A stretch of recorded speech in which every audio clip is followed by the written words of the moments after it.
This meeting is being recorded. The subcommittee will come to order. Without objection, the chair is authorized to declare a recess of the subcommittee at any time.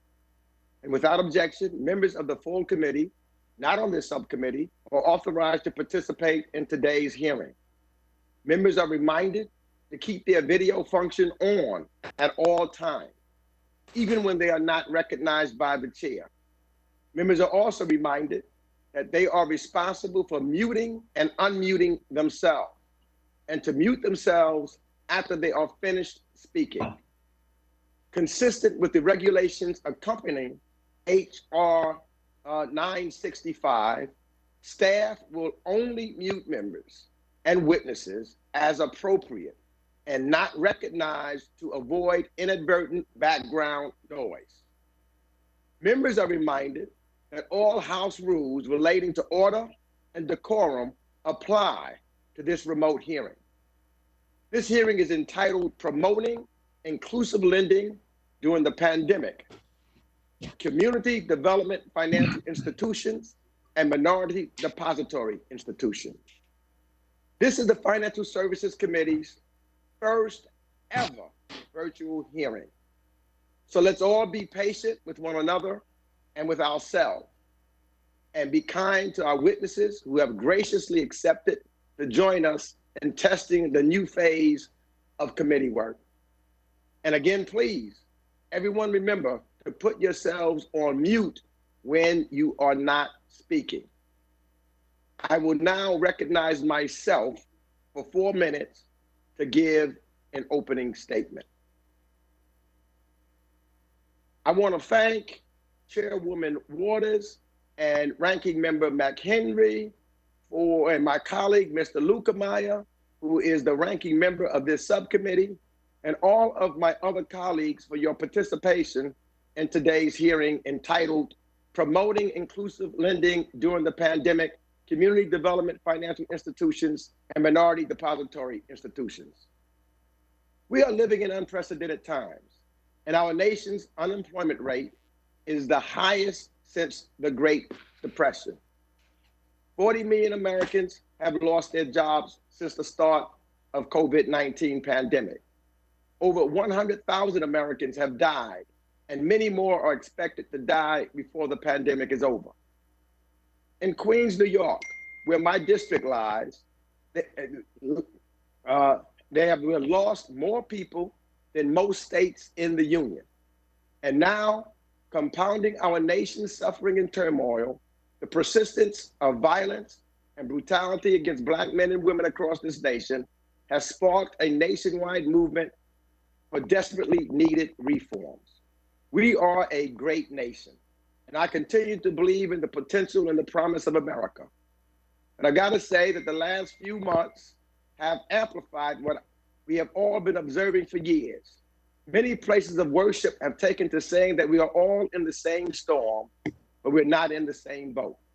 While some can shelter in place and work seamlessly from home and have their every need and convenience delivered to their doorstep from the convenience of an app, millions more have lost their jobs or are forced to literally risk their lives to perform tasks such as delivering the mail, keeping essential stores and services open, and of course, ensuring the continued availability of healthcare.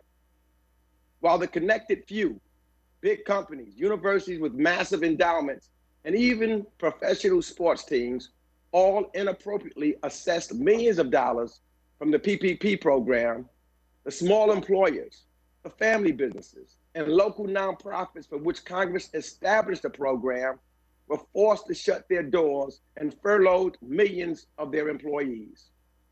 While COVID-19 does not discriminate, it has laid bare the structural inequalities in our healthcare, education, banking, transportation, and yes, our system of police and justice. The Black and Hispanic communities have borne a disproportionate burden in this pandemic, as have Native American communities, which we don't talk about enough. Congress moved quickly to establish and fund programs to help middle-class and low-income families, which were already struggling to make ends meet in what was supposedly a prospering economy. Congress moved expeditiously to structure and fund programs to keep homeowners and renters in their homes and avert the next housing crisis. We passed record funding to support small businesses and entrepreneurs who form the backbone of our nation's employment engine. But we need accountability on the implementation of these programs and confirmation that Congress's intent to reach the most vulnerable and those most at risk has been followed. I'd like to thank the witnesses for their participation here today, for their work in serving the underbanked and vulnerable communities, and I look forward to a robust discussion about how we can leverage our banking laws and community development financial institutions to achieve a balanced and equitable recovery from these dark days. I now yield to the ranking member, Mr. Lucabayer, for 4 minutes. Thank you, Chairman Meeks, and thank you to all the witnesses for joining us today. Today's hearing focuses on promoting inclusion in lending, particularly with respect to minority depository institutions and community development financial institutions. As we know, MDIs and CDFIs make up a significant portion of the banking services for minority-owned businesses and majority minority neighborhoods. In light of the events over the last few weeks, it's important that we conduct this hearing with the understanding that every member of this subcommittee agrees that there is no place for racism in banking, and more importantly, in our society. We've all seen the horrific video of the death of George Floyd. There's not a person present at this hearing who isn't disgusted by the actions of that police officer and the officers at the site who did nothing to stop it. I can't imagine the pain his family is feeling, and hope they will be able to find some peace and justice that must and will be served.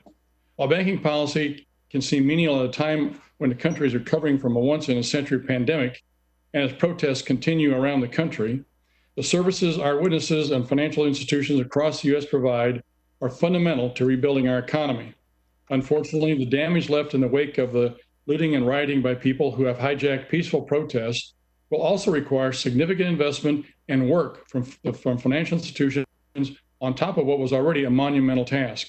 As some of you know, Congress and the administration took decisive action to pass the CARES Act in the wake of the economic shutdown due to the novel coronavirus. This legislation included many provisions designed to provide relief and forbearance to American families and businesses. Most notably, it established the Paycheck Protection Program, the PPP. At first, Congress appropriated $350 billion for the PPP. Not only did Treasury have to set up this program within 2 weeks, but the program sent out more funding in 14 days than the SBA had done in 14 years.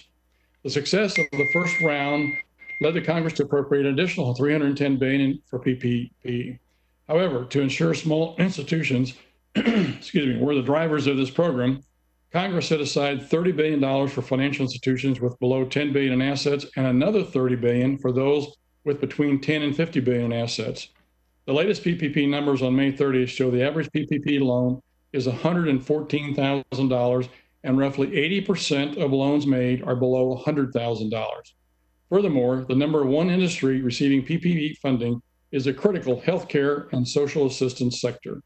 MDIs and CDFIs have played a vital role in this program as well by making a combined $15.8 billion in loans. To put that in perspective, that is more money than 42 states received under this program. What is most notable about these statistics is that 170 minority deposit institutions made 107,000 loans totaling more than $10 billion. That averages out to 630 loans per minority deposit institution, averaging $95,000 per loan. While these numbers express the success of the PPP program, there is no government program that goes off without a hitch. Since the passage of the CARES Act, I have conversations with the bankers across the country from Washington State to Florida and heard many concerns from financial institutions, particularly smaller community institutions, were having with the program. I know there were many concerns with SBA's E-Tran portal, loan documentation, and forgiveness documentation, just to name a few. With the demand for PPP loans slowing down and the Congress looking to take action, amending the program to extend the covered period and alter forgiveness parameters, we should take this opportunity to examine what issues have plagued the institutions of all types, and specifically MDIs and CDFIs. I thank all of you for being here today and look forward to hearing your testimony. With that, Mr. Chairman, I yield back. Thank you, Mr. Ranking Member. So I now will yield, well, let's go to the witnesses. First, I'd like to introduce well, is the chairwoman there? Chairwoman Waters. I yield 1 minute to the chairwoman of the subcommittee, of the full committee.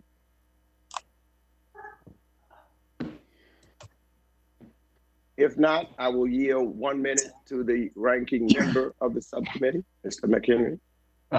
Opening statement. Thank you, Chairman Meeks, and thank you, Ranking Member Lukemeyer.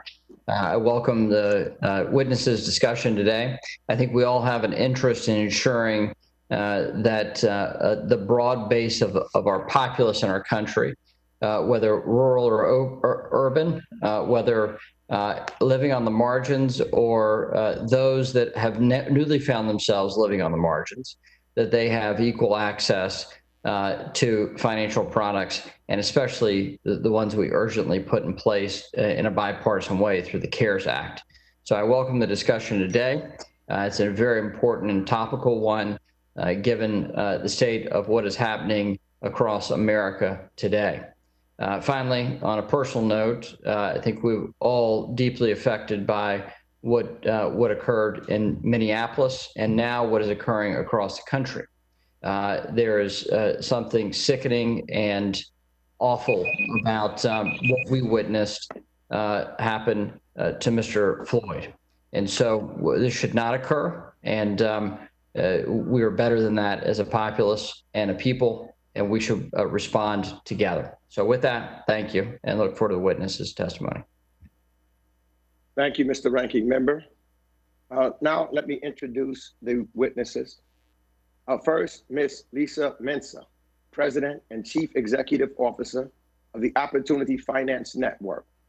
Under her leadership, OFN helps CDFIs leverage public funding with private investment from mainstream financial institutions, socially responsible investors, and philanthropic partners in distressed communities across America. In 2014, Ms. Mensah was nominated by President Obama and confirmed by the United States Senate for the position of Undersecretary of Agriculture for Rural Development. In this role, she managed a loan portfolio of $215 billion, directing annual investments of $30 billion in critical infrastructure for rural America. Ms. Mensah developed new partnerships with private and philanthropic partners to generate $120 million in private grants and loan guarantees for the persistently poor rural communities. Before her appointment as Undersecretary, she was the founding executive director of the Initiative on Financial Security at the Aspen Institute, where she led a national bipartisan effort with leaders of financial institutions, nonprofit executives, and experts to promote savings, home ownership, and retirement policies and products. She began her career in commercial banking at Citibank before joining the Ford Foundation, where she was responsible for the country's largest philanthropic grant loan portfolio of investments in rural America. Next, we'll have Mr. Michael T. Pugh, President and Chief Executive Officer and board member of the Carver Federal Savings Bank. A banking veteran of more than 22 years, Mr. Pugh has led teams of up to 600 associates in retail, business banking, commercial and resident lending, and call center operations. He has led bank technology integrations, launching new lines of business, and executing new growth market strategies. Prior to joining Carver in August of 2012, Mr. Pugh worked at the Capital One as a senior vice president, a regional executive and market president of the Eastern Maryland, Delaware, and Washington, D.C. markets, where he was responsible for revenue production, customer service, and bank operations for approximately 75 banking centers and $3 billion in deposits. In addition, he led the bank's community development strategy for 1,200 associates in 8 counties. Mr. Pugh is a board member for several not-for-profit organizations, including the Community Development Bankers Association and the Society for Financial Education and Professional Development, where he serves as its chairman. Our next witness is Mr. Samuel C. Scott, Chairman, Black Chicago Tomorrow, and co-chair of American Business Immigration Coalition. Mr. Scott founded Black Chicago Tomorrow to pull together the resources of the public and private sector to address the needs of vulnerable and minority communities of Chicago and help set them on a path to a brighter future. Mr. Scott also serves on the board of the American Business Immigration Coalition, which provides a strong and effective voice for American businesses in the national immigration conversation and advocates for sound, coherent immigration reform and the integration of immigrants into our economy as consumers, workers, entrepreneurs, and citizens. Mr. Scott is the retired chairman, president, and chief executive officer of Corn Products International, today known as Indragun. He also serves on the board of the Bank of New York Mellon, where he is chairman of the Corporate Governance, Nominating, and Social Responsibility Committee. He served on the board of the Motorola Solutions Incorporated from 1993 to 2019, retiring as their lead director. He also served on the board of Abbott Laboratories from 2007 to 2020, and he serves on the boards of Northwestern Medical Group and the Chicago Council on Global Affairs. He recently retired from the boards of the Chicago Urban League and World Business Chicago. He's also the chairman of the Chicago Sister Cities International. And our final witness will be Mr. James H. Sills III, President and Chief Executive Officer of M&F Bank on behalf of the Independent Community Bankers of America. Mr. Sills has over 30 years of banking and technology management experience. His background includes executive experience within large-scale banking operations, community banks, and government organizations. He has served as the president and CEO of M&F Bank and M&F Bancorp since 2014. Prior to this position, Mr. Sills was appointed by Delaware Governor Jack Markle as the Cabinet Secretary and Chief Informative Officer of the state of Delaware, Department of Technology and Information in January of 2009. Mr. Sills was responsible for providing strategic direction and management for information technology operations, supporting over 34,000 end users. In 2014, Mr. Sills was selected IT Executive of the Year by Government Technology magazine. Prior to starting his own company in 2007, Mr. Sills was an executive vice president for BNA America Bank, now Bank of America, and served as the director of corporate technology solutions for the $80 billion US card division. Prior to that, he also served as the president and CEO of the Memphis First Community Bank, now Landmark Community Bank in Memphis, Tennessee. Mr. Sills serves on a number of boards, including the North Carolina State Chamber of Commerce, the Carolina Small Business Development Fund, and the ICBA Minority Banking Council, the MDIC Minority Banking Advisory Committee, and the Federal Reserve Bank of Richmond. So we have 5 distinguished witnesses here today, and you will be recognized. I now recognize Ms. Mansa for 5 minutes. Thank you. Good afternoon, Chairman Meeks, Ranking Member Luchtermeyer, and members of the Financial Services Committee. As you've all noted, these are sober times. Our country's reeling from a pandemic, the economy is in distress, and there's growing civil unrest brought on by years of systemic racism and oppression.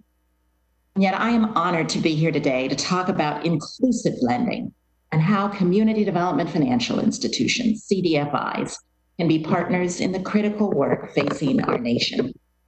The CDFI industry was born out of the civil rights movement and the riots of the 1960s and 70s, and has grown to more than 1,000 institutions, managing more than $222 billion in assets. Opportunity Finance Network is a national network of more than 300 CDFIs. And we have a deep history and proven experience.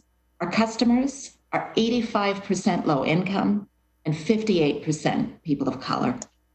CDFIs provide capital plus its financing and financial coaching and business counseling. We blend private and public capital to provide responsible and affordable financing in low wealth markets. Our most important public sector partner is the Treasury Department's CDFI fund, which provides equity capital in the form of grants to strengthen CDFIs and help us grow. CDFIs are the financial first responders in times of crisis. During recessions, natural and man-made disasters, periods of civil unrest, when banks restrict lendings, CDFIs lean in. For example, after the protests and uprising in Baltimore following the death of Freddie Gray, when nearly 400 businesses were damaged, CDFIs, like the Latino Economic Development Center, were there. They were providing the microloans to help businesses survive when aid was slow to arrive from the government. In the aftermath of Michael Brown's death, the 2016 Ferguson Commission explicitly highlighted the work of CDFIs, and this led to the creation of the St. Louis CDFI Coalition, a partnership among 8 institutions that deploys loans and resources into some of St. Louis's most economically distressed countries.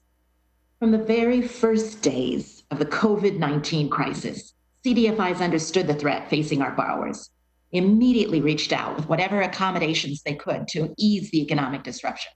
Principal and interest payment differentials. They made emergency loans or other emergency products to help borrowers weather the crisis. And after you enacted the CARES Act, CDFIs were eager to become lenders under the Paycheck Protection Program so that very small and minority-owned businesses could get access to this valuable emergency relief. Yet, as you've noted, the early days of PPP were frustrating as the program rules prevented many CDFIs well-positioned to reach the hardest hit small businesses in our rural communities, in our urban, and our native communities from qualifying as PPP lenders. The first round of first come, first serve funding was dispersed quickly, primarily by the largest financial institutions to their existing customers. And that meant that too many small and minority-owned businesses could not obtain a PPP loan.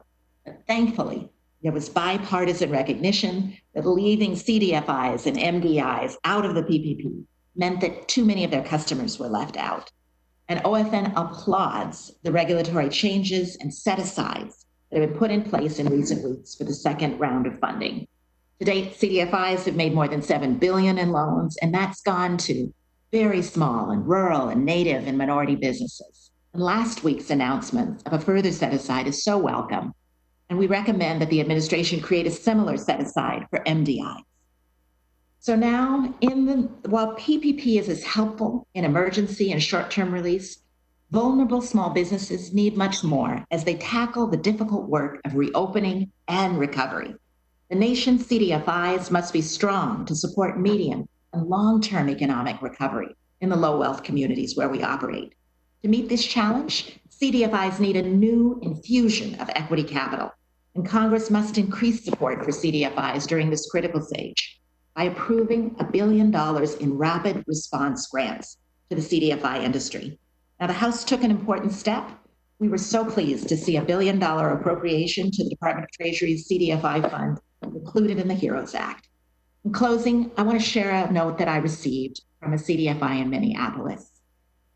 He shared that our buildings are in a war zone, with buildings being burned down on either side of the Midtown Global Market, a looter killed across the street. But this is our community, and we will survive and rebuild.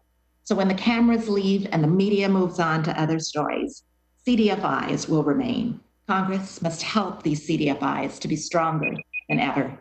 Inclusive lending was critical before the pandemic. It's critical today, and it will be critical in the days ahead as the nation works to build a more equitable and inclusive economy. Thank you so much.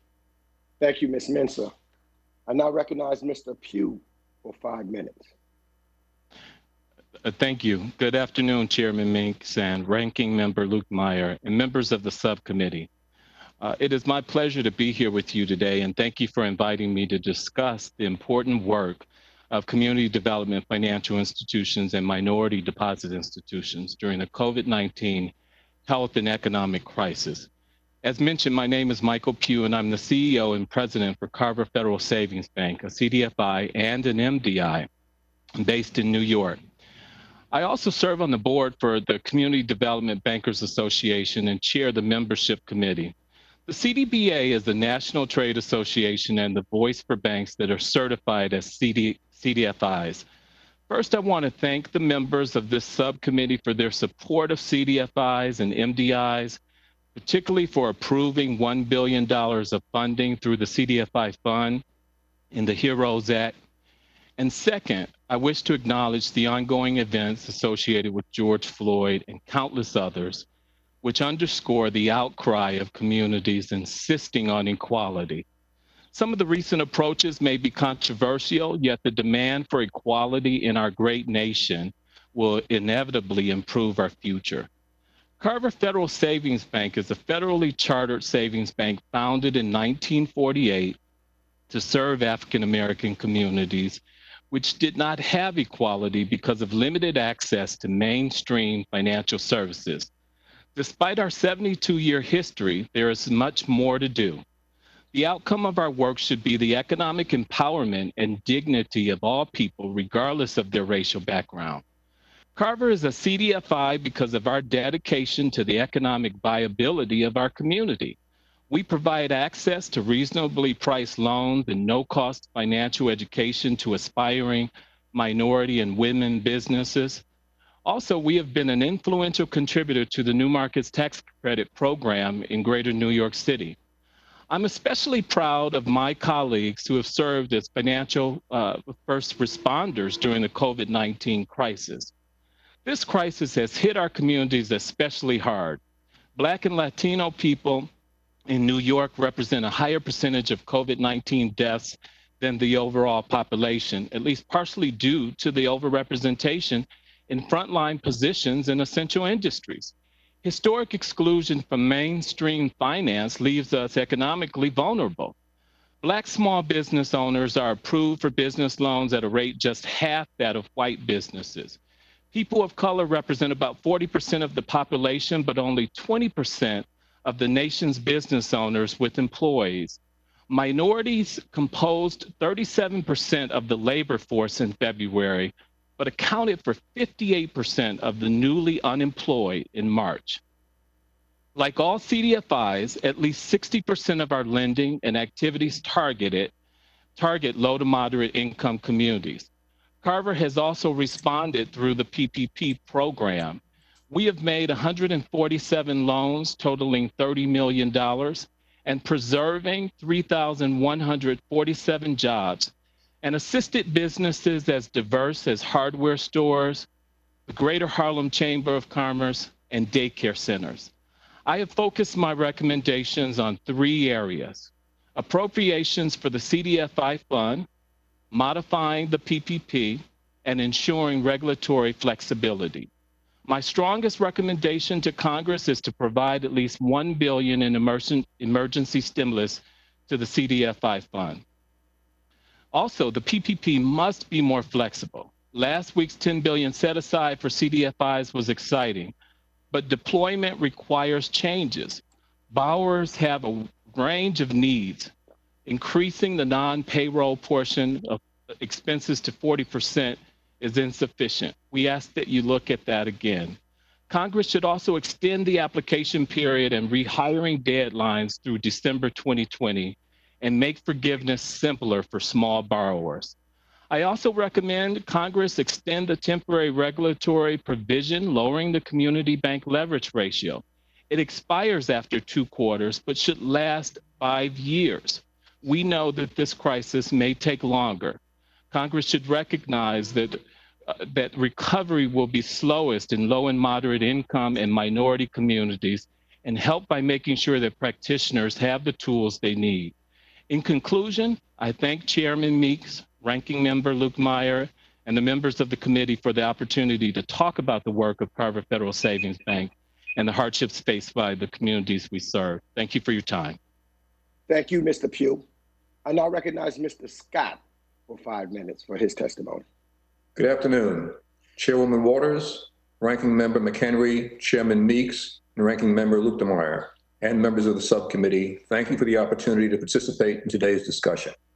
Today, I would like to talk about some of the problems facing the Black communities in our country and what COVID-19's pandemic has done to amplify the economic and the health disparities in Black communities. The coronavirus is deadlier for the Black population, both in a health situation and economic outcome. While our entire nation is suffering immensely from the pandemic, The reality is that members of the Black community are dying at an exponentially higher rate than other groups. In major cities with Black populations between 25 and 30%, Black people are dying at double that rate. Black-owned businesses and nonprofits are at increased risk of being forced to close as compared to their white counterparts. Black entrepreneurs are routinely shut out of economic opportunities that allow their white peers to succeed. According to research from the Brookings Institute, white-owned businesses start with 3 times more capital than their Black peers, and only 1% of Black business owners are able to secure loans in their first year as compared to 7% of their white counterparts. Without significant intervention, this trend will continue. We have already seen the entrenchment of such inequities during the opening days of PPP by prioritizing clients that already had existing credit lines in banks. Black businesses and nonprofits find themselves yet again excluded from life-saving relief. PPP2 has been better, but it's still not reaching a majority of the small Black and brown businesses. That is why we push so hard for a set-aside. With a $10 billion set-aside for Cdfis and MDIs to serve minority businesses, we can at least get some of the money started into the communities that need it most.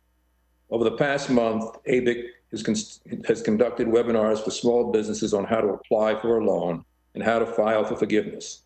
Thousands have attended, but a very small percentage of that group has been minority-owned businesses. In the Chicago area, Cook County Board President Tony Prankwickle heard of our webinars, and she provided money for ABIC to hire a person to locate and bring small Black and brown businesses to the application process. In 1 week, this new staff person found over 200 Black-owned businesses and had an average loan value of $37,000. These are businesses that for some reason did not apply or did not know about PPP. ABIC also provided a pro bono accountant to walk these small businesses through the PPP application process, and now they have their money, which came through a local Black bank owned by a Cdfi. Through this process, we learned a lot about what's working and what needs improvement. But let me step back for a second to speak of some of the root causes of the economic and health disparities within the Black community prior to COVID. I will speak from my experiences in Chicago. Chicago was at one time arguably the Black capital of business in America. We had businesses like Johnson Publishing, Johnson Products, and Softsheet. But today, violence is a singular dominating narrative for Chicago, and it has been for a few years. I've been traveling to Chicago for almost 50 years and lived there for the past 32. I've seen the Black community in Chicago go from its heyday to where it is today.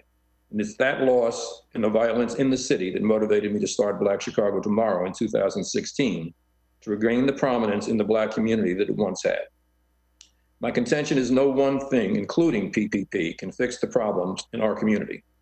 Our community suffers from violence problems, policing problems, job and career problems, housing problems, educational issues, health and welfare problems, and poverty.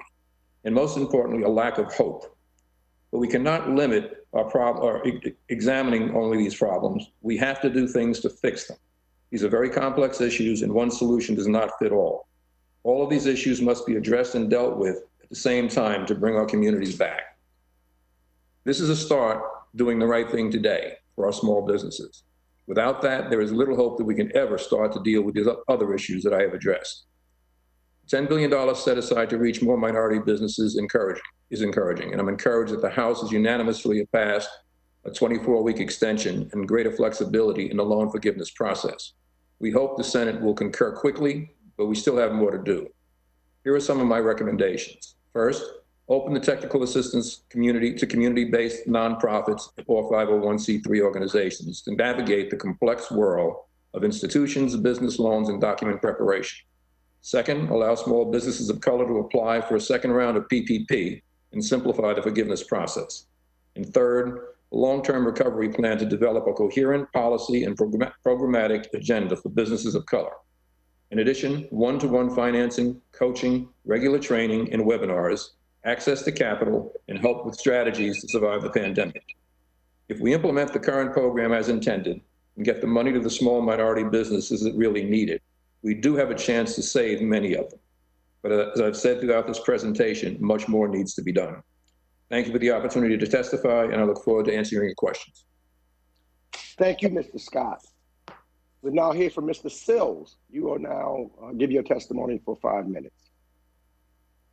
Good afternoon, Chairwoman Waters, Chairman Meeks, Ranking Member Lukermeyer, and members of the subcommittee.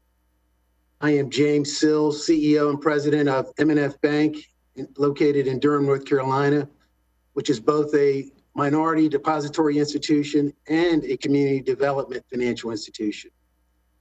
I testify today on behalf of the Independent Community Bankers of America, where I serve as the Vice Chairman of the Minority Bank Council. Thank you for the opportunity to testify in today's hearing. We must ensure that the pandemic does not set back the critical policy goal of promoting credit and prosperity in America's minority communities. The social unrest and protests that we are witnessing today, not only in our cities, but in suburbs and smaller towns as well, only raise the stakes for achieving this goal. Today's hearing is well timed. M&F Bank is a $265 million state chartered bank with over 70 employees. We are headquartered in Durham, and we serve the 5 largest urban markets in North Carolina. Let me tell you a little bit, give you some background on M&F Bank. M&F Bank was founded in 1907 by a group of 9 businessmen in Durham to serve African Americans who had few opportunities to obtain credit or other banking services. Our rich history continues to inform our values and our mission today: to promote personal and community development to a diverse customer base and continue to be the financial literacy leader, helping customers make the right financial decisions. I would like to focus my remarks on the Paycheck Protection Program, or PPP, and refer you to my written statement for discussion of additional recommendations for strengthening MDIs and CDFIs to promote inclusive lending. The PPP has played a critical role in helping small businesses maintain their employment, survive, and prepare for the reopening of the economy. We were an active SBA lender before the PPP, and the program fit our customer profile perfectly. Small businesses, the self-employed, as well as nonprofits and churches. As an MDI and as a CDFI, we enjoy strong connections to our communities, solid relationships, and a feedback loop where we're already in place before the launch of the PPP. When there was a doubt or a question, our borrowers simply picked up the phone to resolve it. Overall, the PPP is definitely working as intended. We estimate that M&F's PPP loans have supported the retention of some 1,200 employees. I'm confident that other MDIs and community banks generally have had similar results. To date, we have closed 130 loans totaling $12.6 million. In phase 1, our average loan size was $155,000. In phase 2, it was $57,000. The PPP has had a significant positive impact, and we are undoubtedly in a better place economically because of the program. Thousands of community banks worked around the clock to process a flood of applications in a very short time frame. I met with Administrator Carranza last week in Charlotte, North Carolina, and I was impressed with her commitment to making the program work. ICBA is supportive of provisions in the Paycheck Protection Flexibility Act, HR 7010, which passed the House last Friday. The bill provides more flexible parameters for spending PPP funds and a more realistic time frame of 24 weeks in which they must be spent. These changes will help businesses remain open and avoid layoffs. While these 2 provisions are critical, ICBA supports additional changes to a forgiveness process which is far too complex. It is my fear that we will be working with borrowers on the forgiveness application for the remainder of 2020. This will be a distraction from the critical and fundamental task of lending money to help rebuild local economies, working with troubled borrowers, and reopening our branches in a safe manner for the public. Finally, I would just like to note that the $30 billion carve out of phase 2 for MDIs and community banks made a real difference in terms of channeling funds to minority firms. Again, I refer you to my written statement for a broader discussion on the theme of inclusive lending. Thank you again for convening today's hearing and for the opportunity to offer my perspective. Thank you for your testimony, Mr. Sills. I now will recognize myself for 5 minutes for the purposes of asking our witnesses questions. My first question goes to you, Mr. Pugh. You know, your bank is one of the last remaining Black MDIs in the city of New York. In fact, there's very few and they're closing all around this country. You've been active there, and there's a number of members from New York that happens to be on this committee. After the PPP program was offered, my office was swamped by calls from local minority small businesses complaining about being summarily rejected from applying by big banks and having their local community bank unable to even assess the SBA platform. Can you please speak to these challenges and how our efforts to carve out funds for MDIs and CDFIs changed your capacity to serve local minority small businesses if it did? Sure, happy to. So I think that there were several operational issues that were associated with being able to get the program up and running. First and foremost, we saw that some of the most largest financial institutions were able to take care, special care of their larger businesses that were existing banking relationships. This created a bottleneck and ultimately prevented the true small businesses from having the opportunity to be able to participate in the first tranche of the program.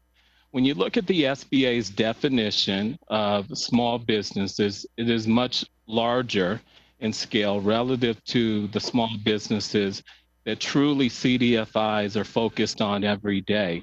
So you think about some of the major communities that we focus on, like Carver Federal Savings Bank. Small businesses with less than 75 employees are crucial to the overall economic empowerment and systemic growth of the communities.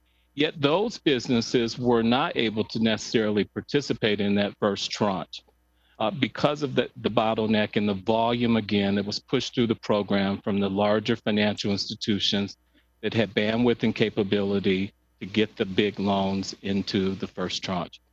Other thing I would offer is that for nonprofit organizations in our communities, they remain very important.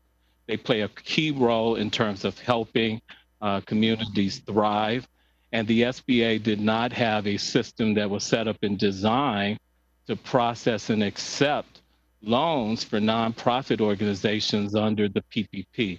That required some adjustment and finagling to be able to get them into the system. Truly, we saw much better results in the second tranche as a result of the work from Congress and the efforts that were made to be able to get the program operationalized at a different level.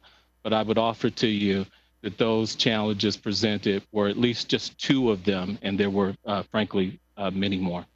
Let me thank you. I have a question I want to ask you as well as Mr. Scott. You know, I'm working on legislation to have the CDFI fund offer direct support, including equity, to CDFIs and MDIs and impacted banks and impact banks, which, you know, I define in my bill, in my MDI bill, as small community banks that predominantly serve poor, rural, and urban Americans. Any thoughts? Can you weigh in on that, on the direct support, including equity? Let me start with Mr. Scott, and then Mr. Pugh, you weigh in also. Sure, Chairman.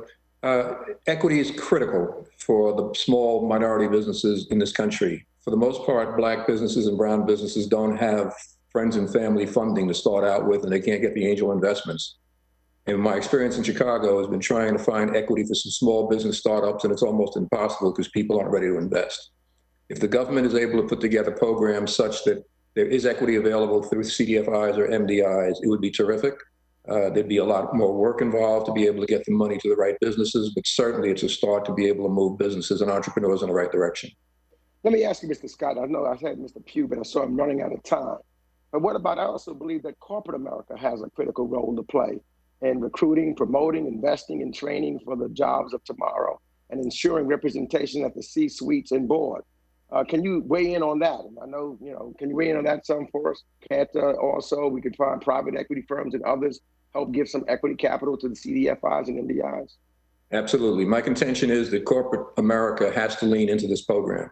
It's been interesting today on the news and yesterday, all the CEOs are coming forward with ideas and programs for what it is they're going to do. This problem didn't start yesterday or last week or last year. The problem's been existing in the Black and brown communities for years. And it's time that corporate Chicago, corporate America steps up to the plate and starts doing something. They can put money in, but more importantly, they can lean into problems that I addressed in my prepared remarks and start dealing with committees to work on these issues. Healthcare is an example. The South and West Side of Chicago, Black folks die at 10 to 15 years earlier than their white counterparts downtown Chicago. Chicago has the largest, or one of the largest, educational systems, universities, pharmaceutical companies, and hospital systems in the country. Seems to me that if those groups came together to work on and address problems in our community, some of the issues we've seen in COVID-19 and some of the issues we've seen prior to that would not exist. So to me, a major role here is in corporate America stepping up, and not just because of a murder that took place last week. They should have done it a long time ago. Thank you, Mr. Scott. My time has expired. I now will yield 5 minutes to the ranking member of this committee, Mr. Lukemeyer, the gentleman from Missouri. Thank you, Mr. Chairman, and thank all of our witnesses for being here today. It's a great panel, and appreciate your comments. They're very succinct on a number of issues. I'd like to talk a little bit about, and specifically, I guess, with Mr. Pugh and Mr. Sills, since they are currently bankers, with regards to forbearance, because I don't believe we're going to get out of this economic mess unless the regulators give the bankers forbearance, so the bankers can give forbearance to their customers that can retain the businesses, that can retain jobs and keep the local economies going. So I think it's a chain situation here that if we don't do this, we're going to wind up with a situation that we had in 2009. The regulators actually went in and just got rid of wholesale lines of businesses, and entire communities collapsed, banks collapsed as a result of this. So I guess, Mr. Pugh and Mr. Sills, my question to you is, have you had any interaction, I guess, with regulators at this point with regards to this issue of forbearance? And if you have, what did they do? And if you haven't, are you giving any forbearance or flexibility to your customers with regards to how they're doing with their loans? In other words, deferring payments, altering loan terms, changing interest rates or whatever. So let me start with Mr. Pugh, please. Thank you. So as you know, there are forbearance guidelines that exist today under the CARES Act that will support residential mortgages, borrowers, and of course on the commercial side to have this available. We think it is important. We have seen a sizable number of homeowners and small businesses that have commercial real estate loans with us request those forbearances. However, what I would ask Congress to also think about is to recommend, I would recommend that there would be a rent abatement program made available for commercial real estate owners and multifamily landlords. This rent abatement would allow a direct pass-through to the tenant so that they would have an incredible opportunity to jumpstart their businesses or recover on the other side of this pandemic. And so again, if this were made available, and assuming that the landlords could show proof at the end of the year, perhaps they would be able to benefit from a tax credit, and we would be able to see the benefit of small businesses retool and restart their businesses in a viable way, and homeowners, again, being a critical way to rebuild on the other side of this pandemic. Very good. Thank you. Mr. Sills. Yes, thank you for that question. Yes, our bank has been working with our customer base. We've offered our customers a 90-day deferment. And if they want to come back to us at the end of 90 days, we can extend it for 6 months. The regulator community has been checking in with our institution just to find out how we're handling those deferments, what's the percentage of our portfolio. We still don't know the total extent of this actual pandemic. So we want to make sure that we're working with our customers and we're informing our regulators that this may go beyond 6 months. And so, you know, there's some language that they've actually utilized to kind of guide us for a 6-month period that this particular loan will not become a TDR. And so if this pandemic goes longer than 6 or 7 months, we feel we should have some flexibility to work with those customers. Well, that's my concern, Mr. Sills. You hit on my real concern here is that this situation doesn't go away in 3 or 4 months or 6 months, maybe even by the end of the year, whenever the CARES Act forbearance provision goes away. So what happens then? You know, our experience with the bankers and credit union people through this pandemic is that they're very reluctant to become engaged because of the past overregulation, if you will, of them by and heavy-handedness by the regulators. So I think we need to have something in place that allows you to be able to give the kind of forbearance that you need, but they've got to give forbearance to you. Just one quick comment. Both of you talked about PPP forgiveness. Mr. Sills, I signed a letter this last week to ask the treasurer to forgive or to minimize and have sort of a mini forgiveness program for everybody under $350,000 loan size, which would help 93% of the or 95% of the 93% of the loans. So would you think that'd be something that would solve some problems? Yes, I do. You know, the ICBA has put out a position statement related to presumption of compliance below a certain loan amount. And, you know, given that 80% of the loans are below $100,000, and given the complexity of the forgiveness application, which is, I believe it's 11 pages, I think there should be some accommodation for some of the smaller loan amounts to just be forgiven if the borrower certified that they used the funds in accordance with what they stated they were going to use the funds for. I do like the idea of reducing the percentage of that was supposed to go towards the payroll from 75% down to 60 or even 50%. Thank you. Thank you, Mr. Chairman. Gentleman's time has expired. And now recognize the distinguished chairwoman of the full Financial Services Committee, the gentlelady from California, the Honorable Maxine Waters.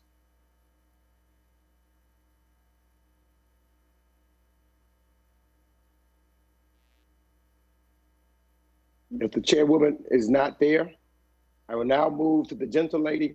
Yes, I am here. Very good. I was muted. Am I unmuted now? We hear you now. Thank you so very much. I want to thank you for holding this hearing today. It is so very important, particularly at a time when we have tried to organize a response to the pandemic and to COVID-19. We've learned an awful lot as we have wrestled with some of the problems of PPP and CDFIs. And of course, I'm very pleased that we were able to target some $60 billion when we came back with the supplemental appropriations to deal with the problems that we encountered with the PPP. But in addition to that, we learned an awful lot, particularly working with some of the non-bank CDFIs. For example, there was a requirement that in order to get money from the CDFI fund to make loans, that you had to have dealt with at least $50 million in loan business. Well, we got that reduced to $10 million. And I think one of the lessons that I've learned in working on these issues is that many of those who have been individuals in government who have been dealing with loan amounts, et cetera, in various ways, they really don't have the same definition of small businesses that we think about. And the communities that many of those who are there today are serving, We're talking about people who could, absolutely benefit from, $50,000, $25,000, $100,000. And so when I see some of the definitions and requirements for participation, like we saw with the $50 million requirement with the CDFIs, I think we're going to have to do a lot of educating of folks about what the communities need that have not had access to the kind of capital that would lead them not to need small loans in businesses. So, and that's true with the Main Street program also that we're looking at. But I want to ask our MDIs here today. I have learned that there may be some concerns that if you don't dot all of the I's, cross all of the T's, and be perfect, that you will not get your payment from the Small Business Administration. Do we need something called substantial compliance in order not to hold up the reimbursement for the funds that you have spent? And let me just start with Mr. Sills on that. Would you please respond to that? Have you seen any problems with that, or do you anticipate any problems with that? Chairwoman Waters, that's a great question. I strongly believe that banks like ours need some type of liability protection, because we're having to guide those borrowers through the process, rely on their borrower attestations that they've used their PPP loans correctly. And it puts us in an uncomfortable situation, but we're here to help our borrowers and our small and medium-sized businesses. But if there was that ability to protect us, yes, we would continue to do more lending in the communities that we currently serve. Well, thank you. I'm going to take a look at that working with Mr. Meeks. Mr. Meeks and I, of course, have been focused on the problems that many of our MDIs face, a lack of capital and the ability to lend in our communities where these loans are so desperately needed. We have learned that there are some of the bigger banks who are talking about deposits in MDIs, and we've also learned that some of the bigger banks we're being told, are talking about giving back the fees that they have earned in the PPP program to MDIs. Have any of you heard about that? And let me direct this to Mr. Pugh at the Carver Federal Savings Bank. Have you been involved in any discussions with any of the larger banks about helping with the capital problem that you may have? Thank you, Chairwoman Waters. We have not been involved in those discussions, nor have we heard about this opportunity, but I would suggest that, I would certainly say that it would be a welcomed opportunity for us to discuss it. As you so rightly pointed out, these loans are being provided to communities that frankly need them. And for MDIs, CDFIs, we do not have the capital and bandwidth to withstand risk if they are not going to be guaranteed by the SBA. Thank you very much. Let me thank you all for helping us to understand how we can be more supportive with PPP and other kinds of programs. I yield back. Thank you, Mr. Meeks.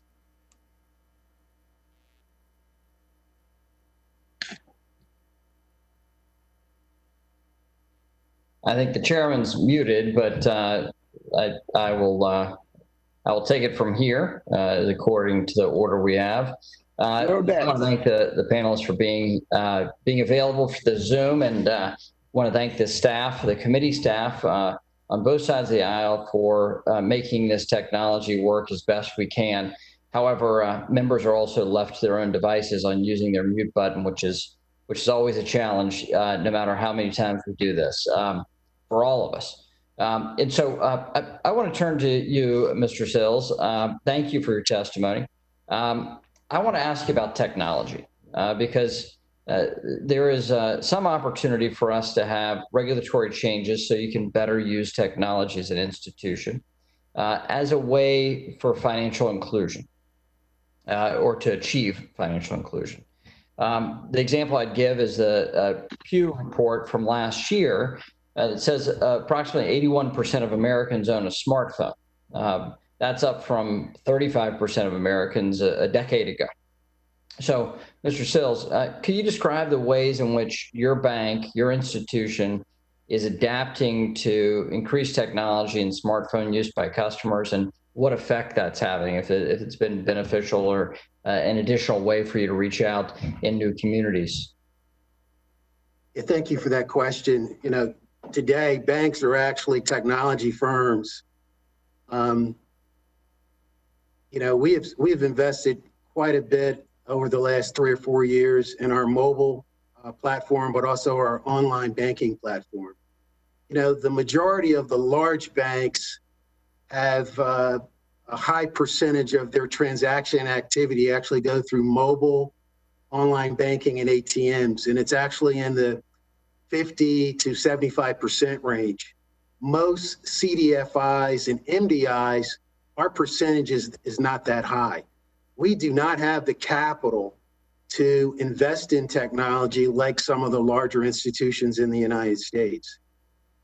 It's all moving to a digital format and a digital platform, and customers today are accustomed to actually interacting with banks from a digital experience standpoint. And so I think it's critical that CDFIs receive some investment or some technical grants that would allow them to upgrade their technology to be more mainstream to provide a better customer experience.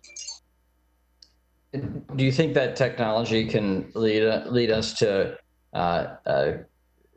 driving financial inclusion? Do you think it's an opportunity for us to reach the underbanked and the unbanked consumers, and especially the small business owners that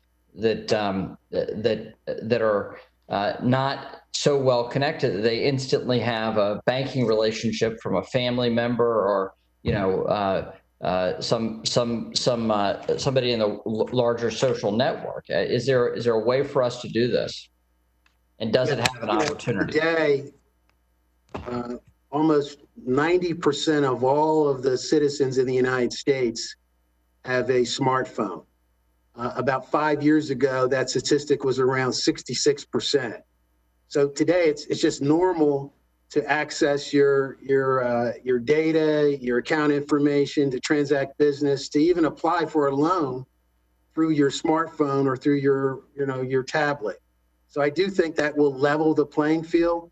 But again, most of the MDIs and CDFIs, they do not have that technology. Most of the larger partnership model, sorry to interrupt, but is the partnership model one that you're utilizing? No, we utilize a large core processor, and so we're kind of at their mercy in terms of the types of technology that they deploy for institutions like ours. But sure, we would love to partner with other fintech companies and other companies, whereas we could provide, really robust, technology that really is simple to use and just gives a really good digital experience to that end customer. So along those lines, let me ask you about regulation. What can we do to help an institution like yours? What regulatory limitations or burdens that would you think would benefit your ability to help your customers and help the communities that you serve here in North Carolina? There are so many regulations that we're actually subject to. The biggest one for us is we're a small institution with 70 employees, and just the regulatory burden of compliance and BSA and HMDA, it strangles us almost in terms of when there's a new regulation such as beneficial ownership. It just hampers our ability to serve the customer because we're having to invest in technology, we're having to train our staff, we have to educate the customers, and it just takes us away from our core mission of providing capital to small and medium-sized businesses and to the communities that we actually serve. Thank you. Thank you. The gentleman's time has expired. Let me apologize for being on mute. I will, however, state that I won't let that happen again. The House committee rules do not allow for members to recognize themselves. And I know that this is a big process, so I've got to stay on the ball also and make sure that I'm unmuted. So I now recognize the chairwoman from the Small Business Committee, the gentlelady from New York, Ms. Velasquez, for 5 minutes for questions. Thank you, Mr. Chairman, and thank you, Chairwoman Waters and the ranking members for this important hearing. Mr. Pugh, unfortunately, MDIs were not included in the set aside created last week by the administration. However, as chair of the Small Business Committee, I remain committed to pushing the administration to create opportunities for MDIs as well. So it is also important to note that Democrats included a set aside for MDIs in the HEROES Act as well. What will this mean for PPP borrowers, particularly in New York City? Well, thank you. This is an important question because, frankly, what it will mean is the opportunity for MDIs, and by broader extension, I also want to call out the importance of CDFIs as a whole. It will mean the opportunity for them to actively be involved in helping small businesses and communities rebuild on the other side of this pandemic. I think we can all agree that for many, they didn't recover from the Great Recession, and to now relive a very similar situation. As noted, over 40 million jobs, or approximately 40 million jobs in terms of lost here. So CDFIs and MDIs will play a very critical role in the rebuilding, and having this allocation will allow us to help through a number of very important ways, which includes small business loans, includes financial education programs, strategic partnerships with nonprofits, nonprofit organizations, and various other offices that will be involved in this. Thank you, Mr. Pugh. Ms. Mensah, Mr. Pugh again, I have also been vocal in my criticism of the administration for its failure to provide transparency and information regarding the recipients of PPP loans. I believe that without this critical information, it is difficult to determine how much is going to underserved borrowers and communities of color. This was an issue that was recently highlighted by the Inspector General as well. If this concerns either of you, Ms. Mensah, let's start. Yes, Chairwoman Velasquez, thank you for your concern. We wholeheartedly endorse your pressure to continue to get data from this powerful program.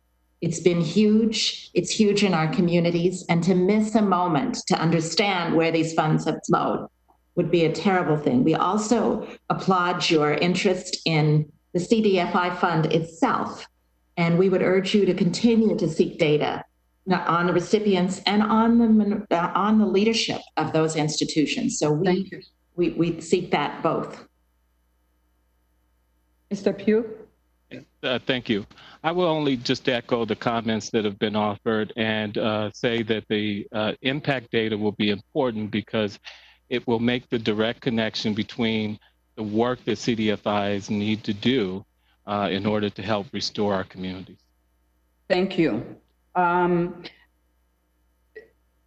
Mr. Scott or Ms. Mensah or Mr. Pugh, yesterday, in the Senate, HR 7010, the PPP Flexibility Act, was hotline for unanimous consent, but several holds were put on it by Republican members. Have any of you have heard any policy issue related to the PPP by the Republican senators? This is a legislation that passed the House with 417 votes. I have not, and we urge its speedy passage. We need to fix this program as you already have done so that it can be used, especially the extensions that have been talked. I've heard of no policy issue. Thank you. I have not heard, but I agree completely with what Lisa just said. Thank you.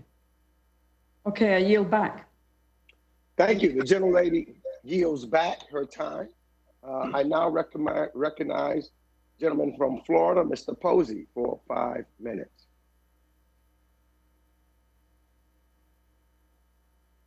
Mr. Posey, you may want to unmute. Mr. Chairman, Mr. Posey's got a little difficulty getting on video with a video connection today. I think he is on with his phone, and I think they're trying to work out something where he may be able to ask questions later on. So if you manage to, if he doesn't pop up here in the next couple of seconds, if you wouldn't mind, put him at the end of the queue. We're going to try and get him to where he can get involved. Very good. And I would now recognize Mr. Tipton from Colorado for 5 minutes, and we will put Mr. Posey back to the end of the queue. Thank you, Mr. Chairman. Appreciate the opportunity to be able to listen to our panel today. This is a challenging time for all of us and all of our communities, and especially rural counties like I represent throughout our district. In Durango, Colorado, in my district, First Southwest Cdfi has done an outstanding job to be able to respond to the needs of the community. Through the Paycheck Protection Program, First Southwest has secured nearly $55 million in funding, which has gone directly to 747 small businesses across 83 Colorado towns and retained an estimated 6,666 jobs. In addition to rising to meet the challenges of the pandemic through the PPP, First Southwest has gone above and beyond through its $8 million Community Fund initiative.